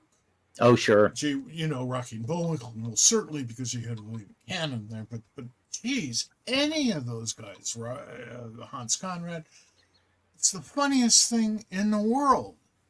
It's actually funnier than Rocky and Bullwinkle, which is highest praise. And, you know, you mentioned Hans Conried, and speaking of, like, using models for what you think a character should look like, Alex Ross's Lamont Cranston is Hans Conried, and it cracks me up every single time to imagine Hans Conried playing the Shadow. But he has the nose, and if you look, there's also a little William Burroughs in his Shadow, which is a very interesting choice. That is true. But yeah, I always, when I do a comic, I mean, this is process stuff, but rather than weigh down the script with a ton of visual description, I always create a page on Pinterest and upload every piece of reference I can think of, every gun, every car, every telephone. If I have a strong feeling about a costume, I find a picture of a similar costume. And for when I think the first time I did this was Doc Savage Ring of Fire. I came up with actor templates for all of them. And Dave didn't draw Ernest Borgnine as Monk, but he drew an Ernest Borgnine kind of a fellow as Monk. And for Doc himself, I said, Gary Cooper, who has spent way too much time at the gym. That's my Doc. Put crazy biceps on Gary Cooper, because he's tall. And I found a shirt. I found a shot from a movie called The Real Glory where he was literally in a ripped military khaki shirt, and I was like, well, there it is. There's our Doc Savage. But it's a helpful thing to be able. I would love to not have an artist ever have to go, what is this supposed to look like? I don't get it. So I always give them as much raw material. If I have an idea, if I don't have an opinion about what a character is going to look like or what a room is going to look like or any of that. But have you ever had somebody turn that around on you and say, I think it should be this? Oh, sure. I mean, I always, I see every page as it comes in. I try to make sure I see every page as it is drawn. Layouts, pencils, and for some artists, they think that's me being exhausting until they realize that 99.999% of the feedback they're going to get is, looks great. Yeah. But what I'm doing is what a script supervisor does on a film. I am making sure that the story points are there. Right. I don't ever want anyone to redraw anything. So if you're sending me 5 pages of inks at a time, it's on you. Right. If I tell you need to redraw something. If you had sent me the pencils, I would have caught it, and I would have protected you from that mistake you made. So but I'm always happy if an artist has a better idea about a thing or about who someone should look like. I think when we started working on The Shadow, I suggested Michael Rennie for The Shadow, because I also think he would have been great in a movie. And Dave came back with a fascinating he found a picture of very young Clint Eastwood in a really nice suit. And he said, here's our Lamont Cranston. And then he sent me a picture of Lee Van Cleef in a dark fedora and said, and there's The Shadow. There's a chain. And they look more like each other than you'd think, looking at them in their 40s. But when they were both about 25, 26, there's a similarity. It's literally if you took Clint's features and chiseled away at them to make them all sharper, make the nose sharper, make the chin sharper, make the cheekbone sharper, you actually end up with Lee Van Cleef. That's the face that's under the little bit of pretty boy baby fat. You carve that away, you get Lee Van Cleef. But yeah, those were Dave's ideas. I wanted Michael Rennie, but when he sent me those, I was like, yeah, no, that works perfectly.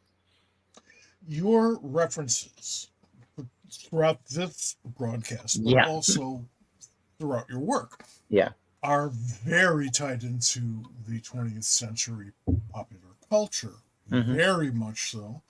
The point where sometimes you say things that I think, there's like 3 of us who get this, and there's a little bit of that, here. Yeah. Where did you get that from? Well, I mean, you know the answer to this, Mike. I was raised. I can guess. I was raised by someone who was born in 1924, and I was raised with that culture. He had the Bantam Doc Savages in the house. I think my pitch to Dynamite's editor-in-chief, they had all the pulp stuff, is I said, if you hire me to write Doc Savage, I will be the only guy under 70 not looking on Wikipedia to find out who the fuck Doc Savage is. Like, I've actually read these books. I know these characters very well, and I can write them. And thank you for that, because I'm 73, and when I was 13, my best friend's father was an engraver for Bantam books. Oh wow!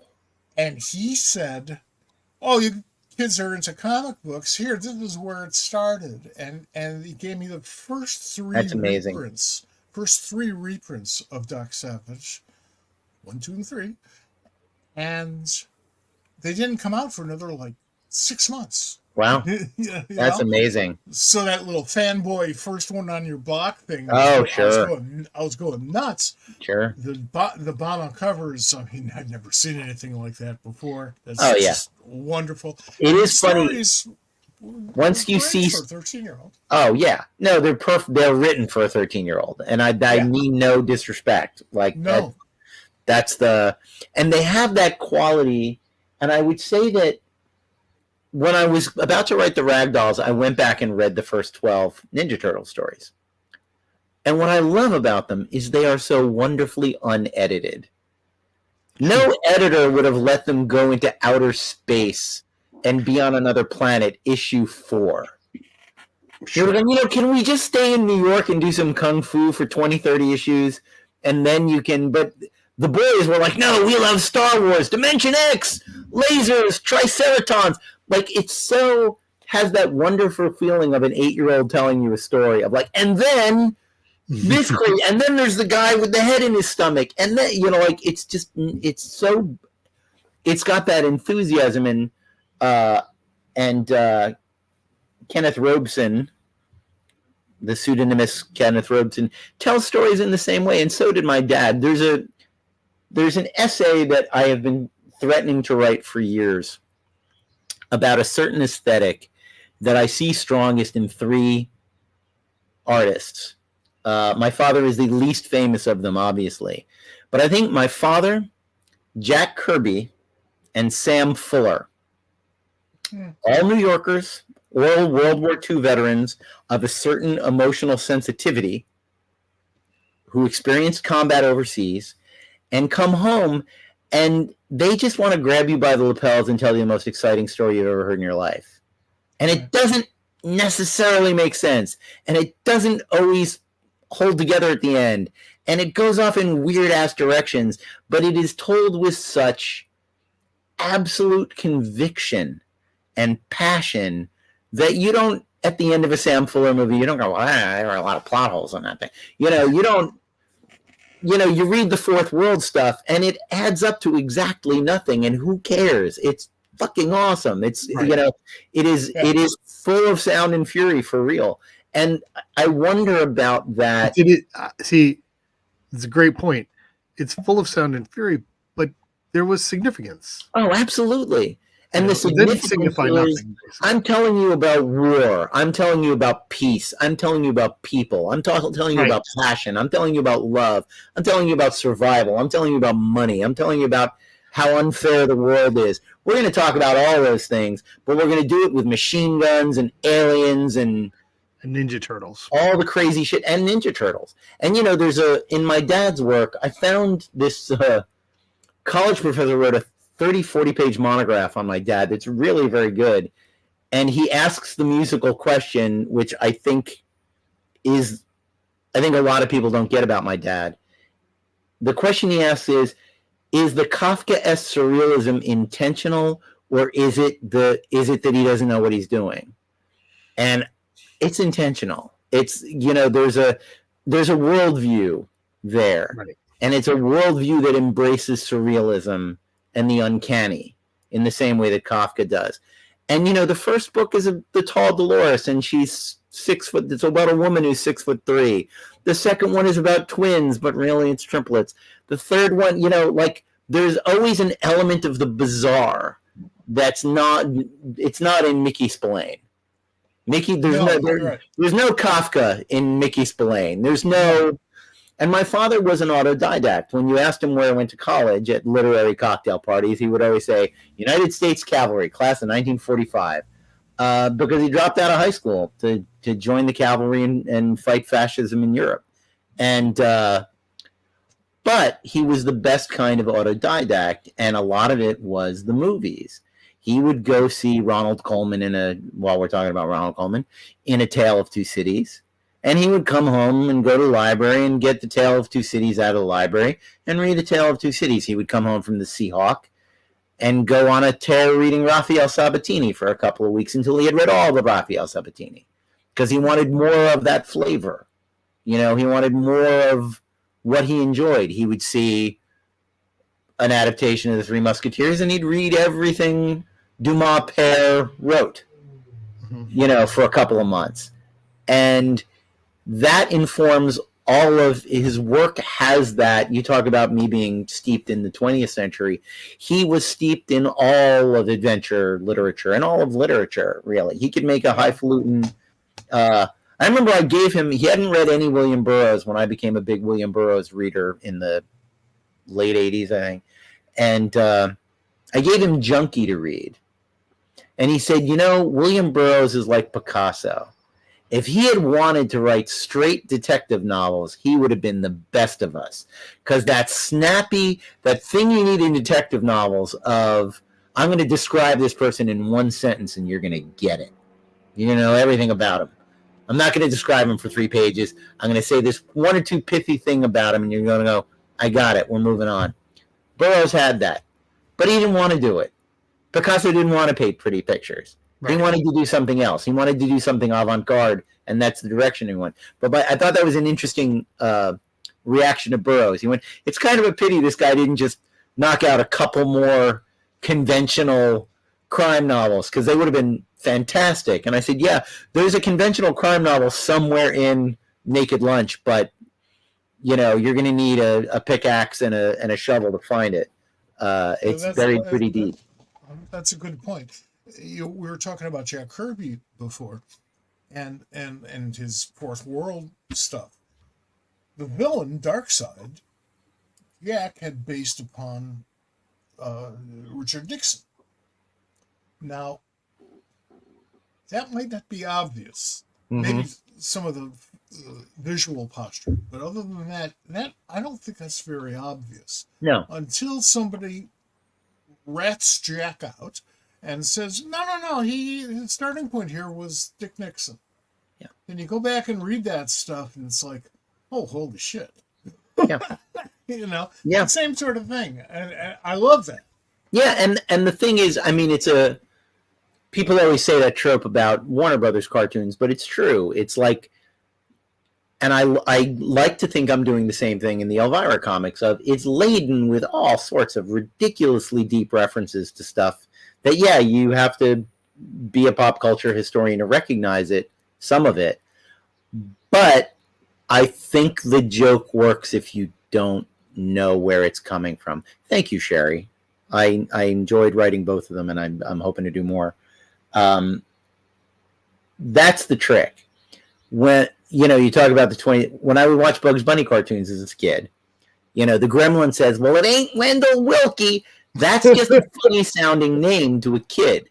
But I have my father there, and he says, Wendell Wilkie ran for president against FDR in the 40s and lost. So I got the footnotes. There's a reference to gasoline rationing. Oh, right, sure, that makes sense. But, and to me, when you see that stuff when you're younger, it's a time bomb. Sure. Oh, yeah. Watching Rocky and Bullwinkle, it's Natasha Fatale. That joke requires no unpacking. Femme fatale, got it, But Boris Badenov, I was in my 30s when I discovered the opera Boris Godunov and went, oh, that's what that joke is. Boris Badenov works by itself. Yeah, exactly. But there is a famous Russian opera called Boris Godunov, and that's the actual joke. And you just hope that when people you hope for that delayed thing where someone's going to look at one of my Elvira comics in 20 years and go, oh, that's what that joke is. But you hope the things work. Now, in the premise of Elvira in Horrorland and Elvira in Monsterland was that movies create their own distinct parallel universes in which the movie just happens over and over again. Right. And Elvira is sort of trapped in them, time traveling in them. The MacGuffin, I had to come up with a device that allowed this. The MacGuffin is the magical remote control of Federico Fellini. It is not explained beyond the fact that it is the magical remote control of Federico Fellini. In the 80s, Fellini made a Campari commercial. Actually made a commercial for the liquor brand Campari. You can find this on YouTube, by the way. I will go. In that commercial, a Fellini-looking dude with a beard and a beautiful blonde lady are in a train compartment. and there's a view out the window that is very clearly a movie studio miniature thing. And the lady has a remote control in her hand. And when she clicks the button, the view outside the window changes. Ah! And the guy, and she's bored with everything, and the guy takes it from her and says, Miss Scusi. And he changes it, and it's a landscape with a Campari bottle, and then a beautiful stewardess walks in with a Campari bottle, and they toast, and it's insane. But the magical, someone will discover that video by accident on YouTube and go, the magical remote control of Federico Fellini. That's where that crazy ass thing comes from. But there's no, there's a character. I created a sort of interdimensional, a version of the TVA from Marvel, Sure, called the Nova Zone Express, and the one member of the Nova Zone Express that we meet is Agent Grant, who looks like Peter Weller from Naked Lunch, and he's in charge of keeping the universe from falling apart and blah blah blah blah blah. That character works if you don't recognize Peter Weller from Naked Lunch, if you don't get the joke that he's Mr. Lee, not Mr. Grant in the original. And I hope I do more with those characters. He's a member of an organization called the Countermen, who literally get together in a diner at the center of the universe. And it actually looks like the Grand Central Station train hub sitting on an asteroid. And when Elvira sees it for the first time, she says, "Holy Jack Kirby." I have to say that I love how much you entertain yourself. What else can you do? Of course, absolutely. And sometimes I thought about who makes up this interdimensional force that protects reality from pulling apart, and I wanted it to all be. And I didn't get to do this joke anywhere, really. I wanted it to all be like 20th century avant-garde artists are the people, this guy representing William Burroughs. And there's a scene where in the Godzilla issue, she fights Godzilla by using Mecha Elvira, which is a 40-foot robot Elvira that she pilots in the head. And Agent Grant calls up the garage and says, "Hey, is that thing ready, Maya?" "Yeah, great. I'll be right down." And when they're entering the garage, Maya Deren is walking out going the other way. There you go. The artist did a very nice job drawing Maya Deren for the three people that go, "Oh, Maya, that's funny." They're all like outsider artists from the 40s and the 50s somehow. Have died and now have this job of protecting reality. Because I think there's something funny about having surrealists and Dadaists in charge of not letting the universe fall apart. They understand chaos. So making those people fight for order, I think, is intrinsically funny. Again, for the 5 people that are going to recognize Maya Deren in a jumpsuit with her, goggle sunglasses from Meshes of the Afternoon. But if it works as published, it doesn't matter. Exactly. You're making 5 people feel like you think they're the smartest people on earth. And that's the thing. I know as an audience member, as a nerd, you love having your special knowledge acknowledged. You love when there's a joke that's specifically... There's a thing in... What's his name? Robert Anton Wilson's Illuminati trilogy. Oh, don't get me started. Which is nothing. It's nothing but jokes like that. It's literally. I'm in that book. Oh, are you really? Yeah, long story. But there's a moment where he's talking about. He's making a connection between Hassan Sabah, the father of the assassins, and the Hashashim. And Herman Melville. And there's something about the fact that Hassan Sabah was part of the Ismaili cult. And what's the first line? He doesn't say what's the first line of Moby Dick. You just read that and go, "Call me Ishmael." Of course. That's a reference to Hassan Sabah if you decide that. Herman Melville was absolutely not referring to Hassan Sabah, but it's a great thing to make me, the reader, connect Herman Melville to this 5th century BC terrorist, Sure. or 7th Exactly. century AD terrorist, I should say. You know, we haven't gotten to like half of the things I want to talk about. it's okay. But I absolutely love this. One of the things I don't know if you know, and I want you to recognize. So you did some stuff with James Urbaniak. Oh yes, And you realized that Mike and James were in the same movie. Oh, what movie are you in together? For Mad Men Only. Oh, He played Del. Close. Oh, sure. And Mike, Yeah. it's all about Wasteland and Dell's stuff in there. I have not seen that movie. I've been meaning to catch it. I was online with James and I were shooting. Speaking of comic books and James, we were shooting a music video together in New York City. And on the TSA line, the TSI guy looks at him and says, "Did anyone ever tell you you look like Crumb, R. Crumb?"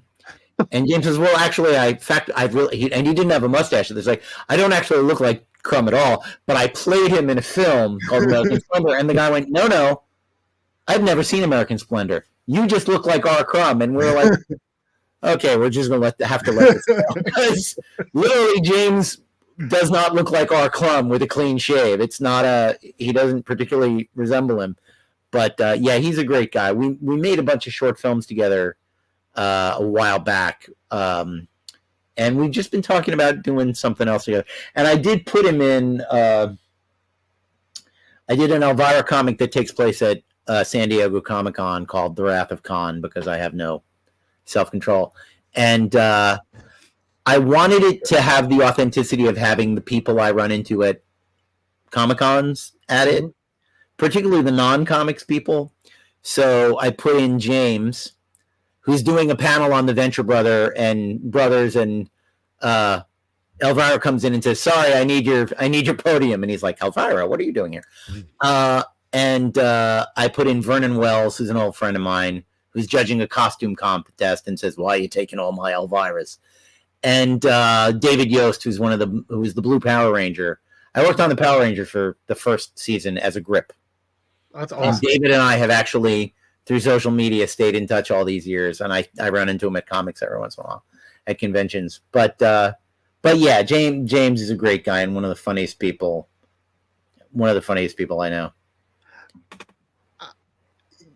So you kind of mentioned earlier that you hope to do more, Betty and Elvira, but you kind of have carved out a niche, with the good bad girl niche. It's a weird niche, but like it's a weird niche. I almost turned down Elvira because I had just done 8 issues of Betty, and it was like, is this what you guys are just going to have for me going on? Like, hot lady who's not really a comic book character, Claypool notwithstanding. I was like, I can't, I made Betty a secret agent in the 50s. I can't do that with Elvira. What the hell am I going to do with? And I have found a lot of things to do with Elvira, but my initial response, and then I went home and my wife was like, "I want to meet Cassandra Peterson, and this is my way in. So you are absolutely taking this job." And I did take them both out to dinner. And again, my wife being a former burlesque dancer, there was a lot of former showgirl talk at the table, which was lovely. But and Betty, the same thing. When they asked me to do Betty, I was like, I don't have a clue what I'm going to do with Betty Page. And I watched an interview. I didn't have a clue what you were going to do with it either. Yeah. But you did, Well, I watched a documentary about her called Betty Page Reveals All. Mm-hmm. And what that has going for it is the soundtrack is almost entirely Betty narrating the story of her life. And listening to her, I went, that's a hell of a woman. She's very strong. She's very smart. She comes from a really interesting place. And I am definitely not the prettiest girl in a small town in Tennessee. So there's a lot that I can only understand from the outside. But the thing about her and Elvira, which make them characters I want to write, is the thing that connects them is an absolute lack of shame. Even when Betty became an evangelical missionary, which is the second half of her entire life, working for Billy Graham directly. If you asked her in that period, oh, you used to take nasty, dirty pictures, she would say, God gave me this body, and he didn't say anything about no one should ever take pictures of it. Like, nothing in the Bible saying don't take pictures of pretty ladies. Like, so she never accepted shame culture, even while being in that world. Right. And Cassandra is the same thing. The gag is that the world is square, and we hipsters are gonna all be okay if we band together and support one another. And I did put a joke about, I think in the first issue of Elvira meets H.P. Lovecraft, I always do these big cosmic storylines with Elvira. And when in the first issue, when H.P. Lovecraft says, I need you to help me find the last copy of the Necronomicon so that we can save the world. She's like, I saved a small town from a prude once, and I really kind of missed the whole low stakes thing I was doing in movies. Does it have to be like cosmic apocalypse every single time? But I get complimented a lot on how I write her. And I always say the same thing, and this is not false modesty. It is a spectacularly well-defined character. Yes. Any writer worth the name should be able to concoct a situation, should be able to walk Elvira in any door in the universe and figure out what the funny thing she has to say to that person is. What the funny response to that. I don't know, I did an episode where an issue where she's in the movie Alien, and when she parts from Ripley, she says, when they ask you to do the third one, say no. And the airlock door closes, and on the other side, Sigourney Weaver is going, third one? And she said, and Elvira is looking at us saying, my conscience is clear. I did everything I could for her. From here on, it's up to her to get herself out of the situation of being in that third movie. One of the weirder juxtapositions in my life is full of that I worked for an underground newspaper, huge circulation, 48,000, hardly underground, but it was across the street from the Moody Bible Institute, which was, still is, a beautiful, beautiful, beautiful building. And somewhere along that time, I discovered that that's where Betty Page went to school. I met her maybe 20 years later at a convention. She was incognito. And I had to figure out it was her. And the way I used that, the way I opened that door was to say, I used to work across the street from Moody Bible. Nice. And she looked at me and she went, beautiful building. And I said, oh, God, yes. And it is. It is a gorgeous building. I'm sure. And now it's in the middle of one of the highest rent districts in the world. I set up something in my last Betty issues, and I might, not to break news, but I might be getting back to Betty sooner rather than later. I actually set something up in the last issues I did with her that prefigures her later in life mental illness. And I actually gave it a valid reason. Nikki came to me, or wrote me once and said, I want to do a series where on the cover, Betty is dressed as other Dynamite characters. And he said, she's an actress. She could be Red Sonja for a movie. She could be Vampirella for a movie, whatever. And I said, that's fine. But I introduced Yog-Sothoth into her storyline in the Halloween issue. So she's got this beef going with the Great Old Ones already. And Yog-Sothoth is the dimensional gate guy. So what if we do a storyline where she's jumping into other universes and she wakes up and she's Red Sonja, and she wakes up and she's Vampirella, and she wakes up and she's Deja Thoris. And they didn't have there we go, there's Red Sonja. Yeah. And they didn't have an idea for the fourth issue. And the great British artist John Royal had done a cover that we hadn't used for some reason of Betty Page as Tinkerbell. And Captain Hook is swatting at her, and I went, Tinkerbell's fourth issue, fantastic. And first issue, she's up against Yog-Sothoth. Second is Nyarlathotep. Third is Azathoth, and fourth was Cthulhu and the whole crowd. Long story short, she has these experiences where she's these other women. And when I wrote the arc that followed it, there's a scene where she encounters a Soviet agent who's better trained and stronger than her and is beating her up. A woman. And while she's fighting this woman, she's thinking, wait a minute. I'm also a warrior princess. I'm also an immortal vampire. I'm also a tough space princess. I'm also a magical being that can do things. I'm not going to let some hopped up ballerina beat the crap out of me. And she beats her up. And for the rest of the series, she has these moments where she's unconscious or she's drifting off, where she goes to a library that's in her mind and sees the other four versions of herself. Oh, wow. And gets advice from them. And I didn't start it that way on purpose, but as I developed that idea, I was like, she later became paranoid schizophrenic and heard voices in her head. And I am going to make this the explanation for that. And I never got around to that, and I never got into those weeds of what was coming later. But I sort of wanted to set up in the minds of the audience, the voices she was hearing in her head were something else. Were not what you think they were. She later went off in another direction, and she dealt. And Betty had an incredibly difficult life, and I dealt with that a little bit in one of the later issues too. That series was called Betty Page Unbound. Right. Though my joke title was Crisis on Infinite Bettys. And there was a cover. Yes, the great Canadian artist Scott Chandler. I never discussed this with him directly, but issue 2, he recreated Perez's issue 1 cover for Crisis on Infinite Earth with everyone as Betty Page. Right. And I actually bought that piece from him. Nice. I reached out to him after it was published. I was like, I hope no one else has bought the George Perez piece from you, because I that's the funniest thing anyone's ever done for me, and I really need to own it.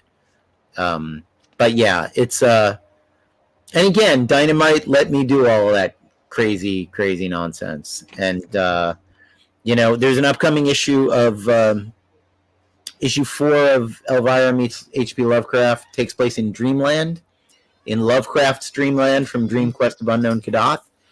And she needed a wise old man to give her advice. And I thought, here's a good place to do a tribute to my beloved, dear, lost friend, Robert Bloch. Oh. So Bob had great cats. So she gets defended from an army of Zoogs by an army of cats, which is in the Dream Quest of Unknown Kadath. And she asked them, and she's like, hey, look, I'm a horror girl, and this is kind of an epic fantasy thing. Is there something in a Gandalf or an Obi-Wan Kenobi that I can talk to about how to navigate all this?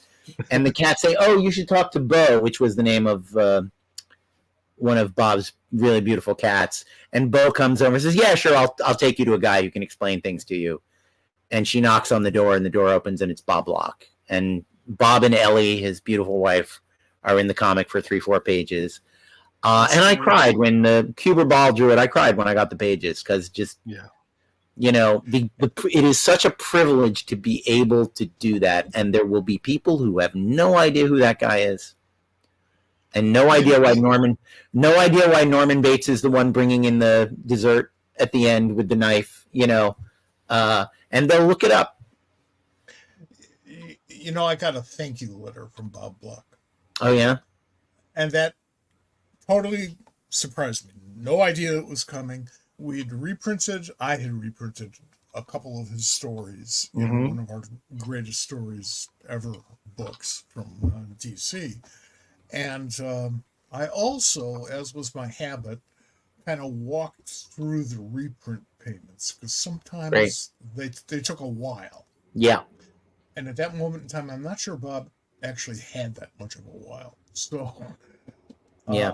And he sent me a handwritten thank you letter, and it was Bob was just the nicest guy in the world.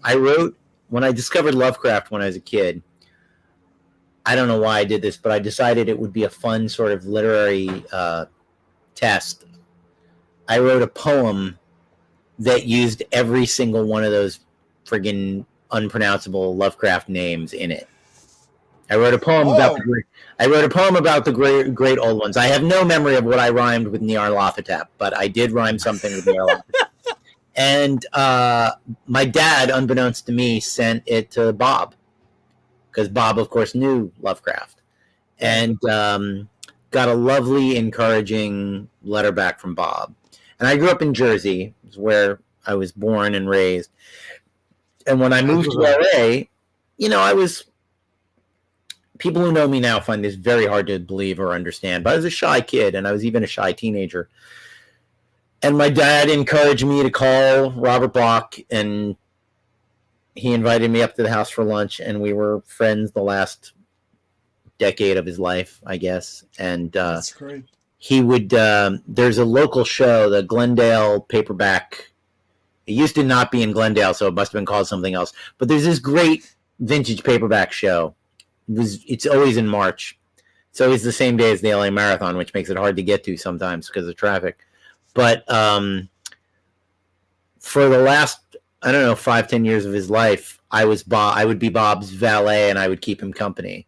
I would, carry his books in from the car and sit with him all day. So those were golden times, and I remember him with such incredible fun. And he loved my dad. He thought my dad was hilarious, and they were both very gentle, sweet men. So it was great to be around them. And then when he passed away, as things worked out, my dad moved to LA the year after, and Dad took over Bob's signing spot at that paperback show. So the last 2-3 years of his life, we did that together, which was nice. Well, I wish I met your father, but I'm glad that we've had this time. Well, thank you. And no, it's great to meet both of you. I know Bob, we met at LA Comic Con, but sure. But no, I'm very happy to have you on. It was been just fantastic. And again, I want to reiterate that the 24th, this comes out from Image Comics, yes. Drawing Blood. It's something that comic book fans should read. There is a conceit that's inside of it that if you love comics, you will love this. It will resonate with you in ways you don't expect. And it also has the greatest title of a comic book like ever. Well, thank you. I appreciate that. And I'm very proud of my comics work. I'm happy with everything that I've been able to do in comics. You did show the second cover you put up was probably the second thing I ever published. And oh my God, do I hate that cover. But it's the cover of the Doc Savage Altered States issue. Yeah, I understand. And I love that issue, but man, that cover is just very bad and didn't sell. And no, I don't even blame the artist, because I'm sure he drew it before I wrote a single word of that thing. Sure. And but going back to Bob Bloch, that was the first Doc Savage I ever wrote. And it's about Doc doing an experiment that unleashes the monster within, because he's trying to study the nature of evil. And of course, it literally becomes the sequence from Altered States, where he turns into a caveman, and all of his guys have to hunt him down and stop him. But there is a Doc Savage joke written by Bob Bloch, and that was what I used for the title of the issue. Bob used to say no one would read a pulp called Doc Civilized.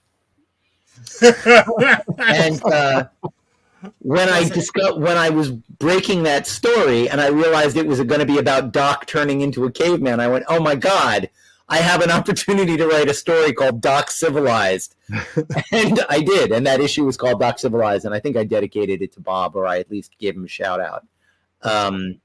But all of that said, Drawing Blood is easily the most personal thing that I've ever done. It's the most connected to reality.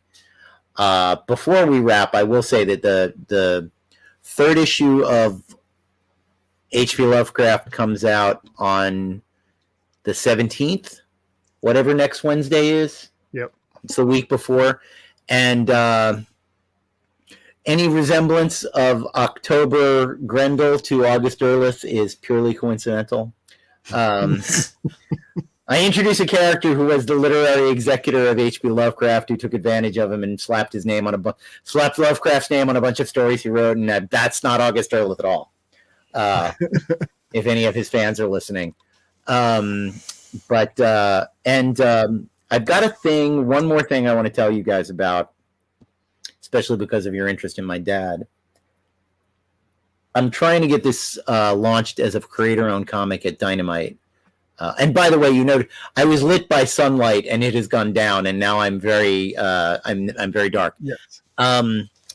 This is a true story. When I was a little boy, my father, the veteran, the hard-boiled detective writer, told me all of the classic fairy tales as World War II combat stories about himself. So the first time I heard Little Red Riding Hood, Little Red Riding Hood and her grandma were in the French Resistance, and the wolf was an SS officer, and instead of the huntsman, it is my father's platoon, squad from the 20th Armored Division that kicks the door open and kill the wolf with the Thompson. And he told me this. I'm very high on it, and it will be called Two-Fisted Fairy Tales, and I hope it will be coming from Dynamite sometime. Yes, that's a great story. When I first heard it, I absolutely I can't believe I don't have it yet. The first issue was written. I'm just Dynamite. I think I was already writing 3 books for them, and I think they were like, we'll sign that contract when you finish 2 of those 3 books. And then, so I just wrapped up Lovecraft. I do have another Elvira thing that I'll probably be starting. There's an Elvira original graphic novel, which hasn't been announced yet, but I'm writing page 124 of it. So it's coming out. It's there. Yeah. And there's another Dynamite project that hasn't dropped yet, but I'm in a space now where shortly I can get to work on Two-Fisted Fairy Tales, which I've mapped out a 12-issue series, which is 3 4-issue arcs. And there's that Hollywood thing called, and they do it even in lit now, of comp titles of, what is your book like? And you're supposed to say 2 books. Oh, yeah. My system rebels at that a little bit, so I always make it. I make it 2 things that sound completely cognitively dissonant. So with Two-Fisted Fairy Tales, I always tell people it's The Princess Bride meets Saving Private Ryan. So work that through. I mean, really, it's a little more The Big Red One than Saving Private Ryan. But yes, work that through in your mind and try to understand what that would be like. No, that's awesome, and I really hope that happens. We will absolutely have you back on when we. Thank you, and have me back on whenever, guys. This has been really great, and I've loved talking to you. This was terrific. Really nice, like I said, and really nice to meet you, Mike. Obviously I did my homework and went, I read every comic he edited at point in my life.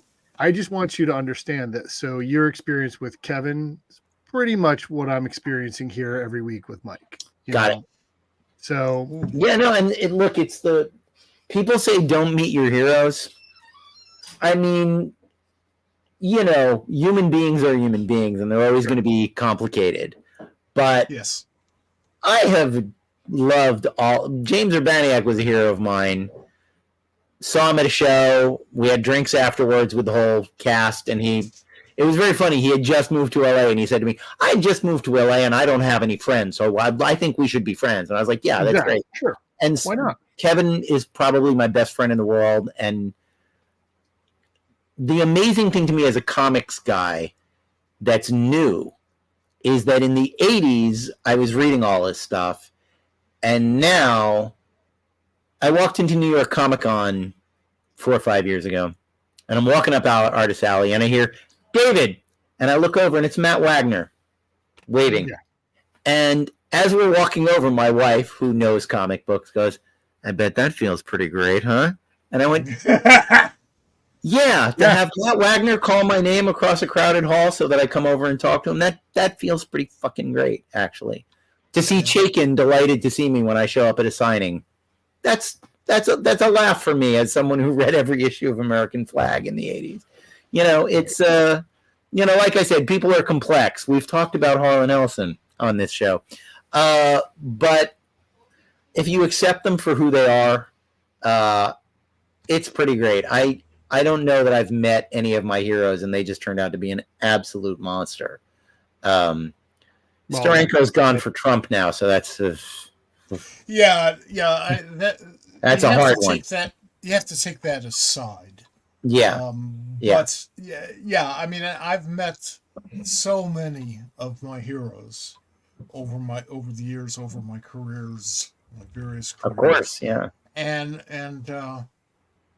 it's almost always a phenomenal experience. Yeah. 1 out of 10, 1 out of 20. Yeah, you hit a bad apple every once in a while, but most of them you just like.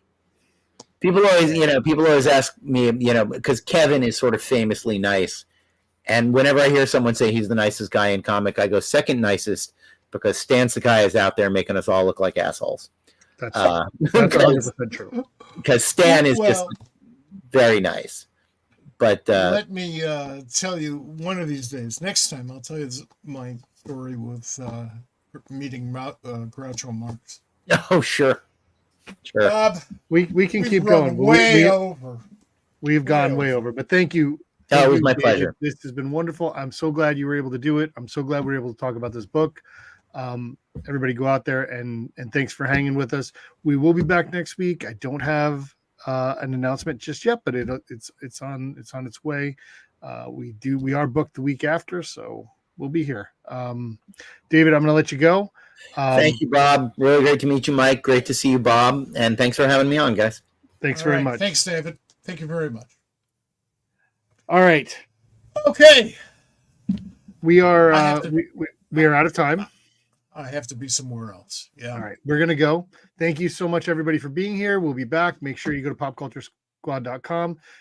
Check out our previous videos, and everybody have a great week. Have fun, folks. Thanks for coming.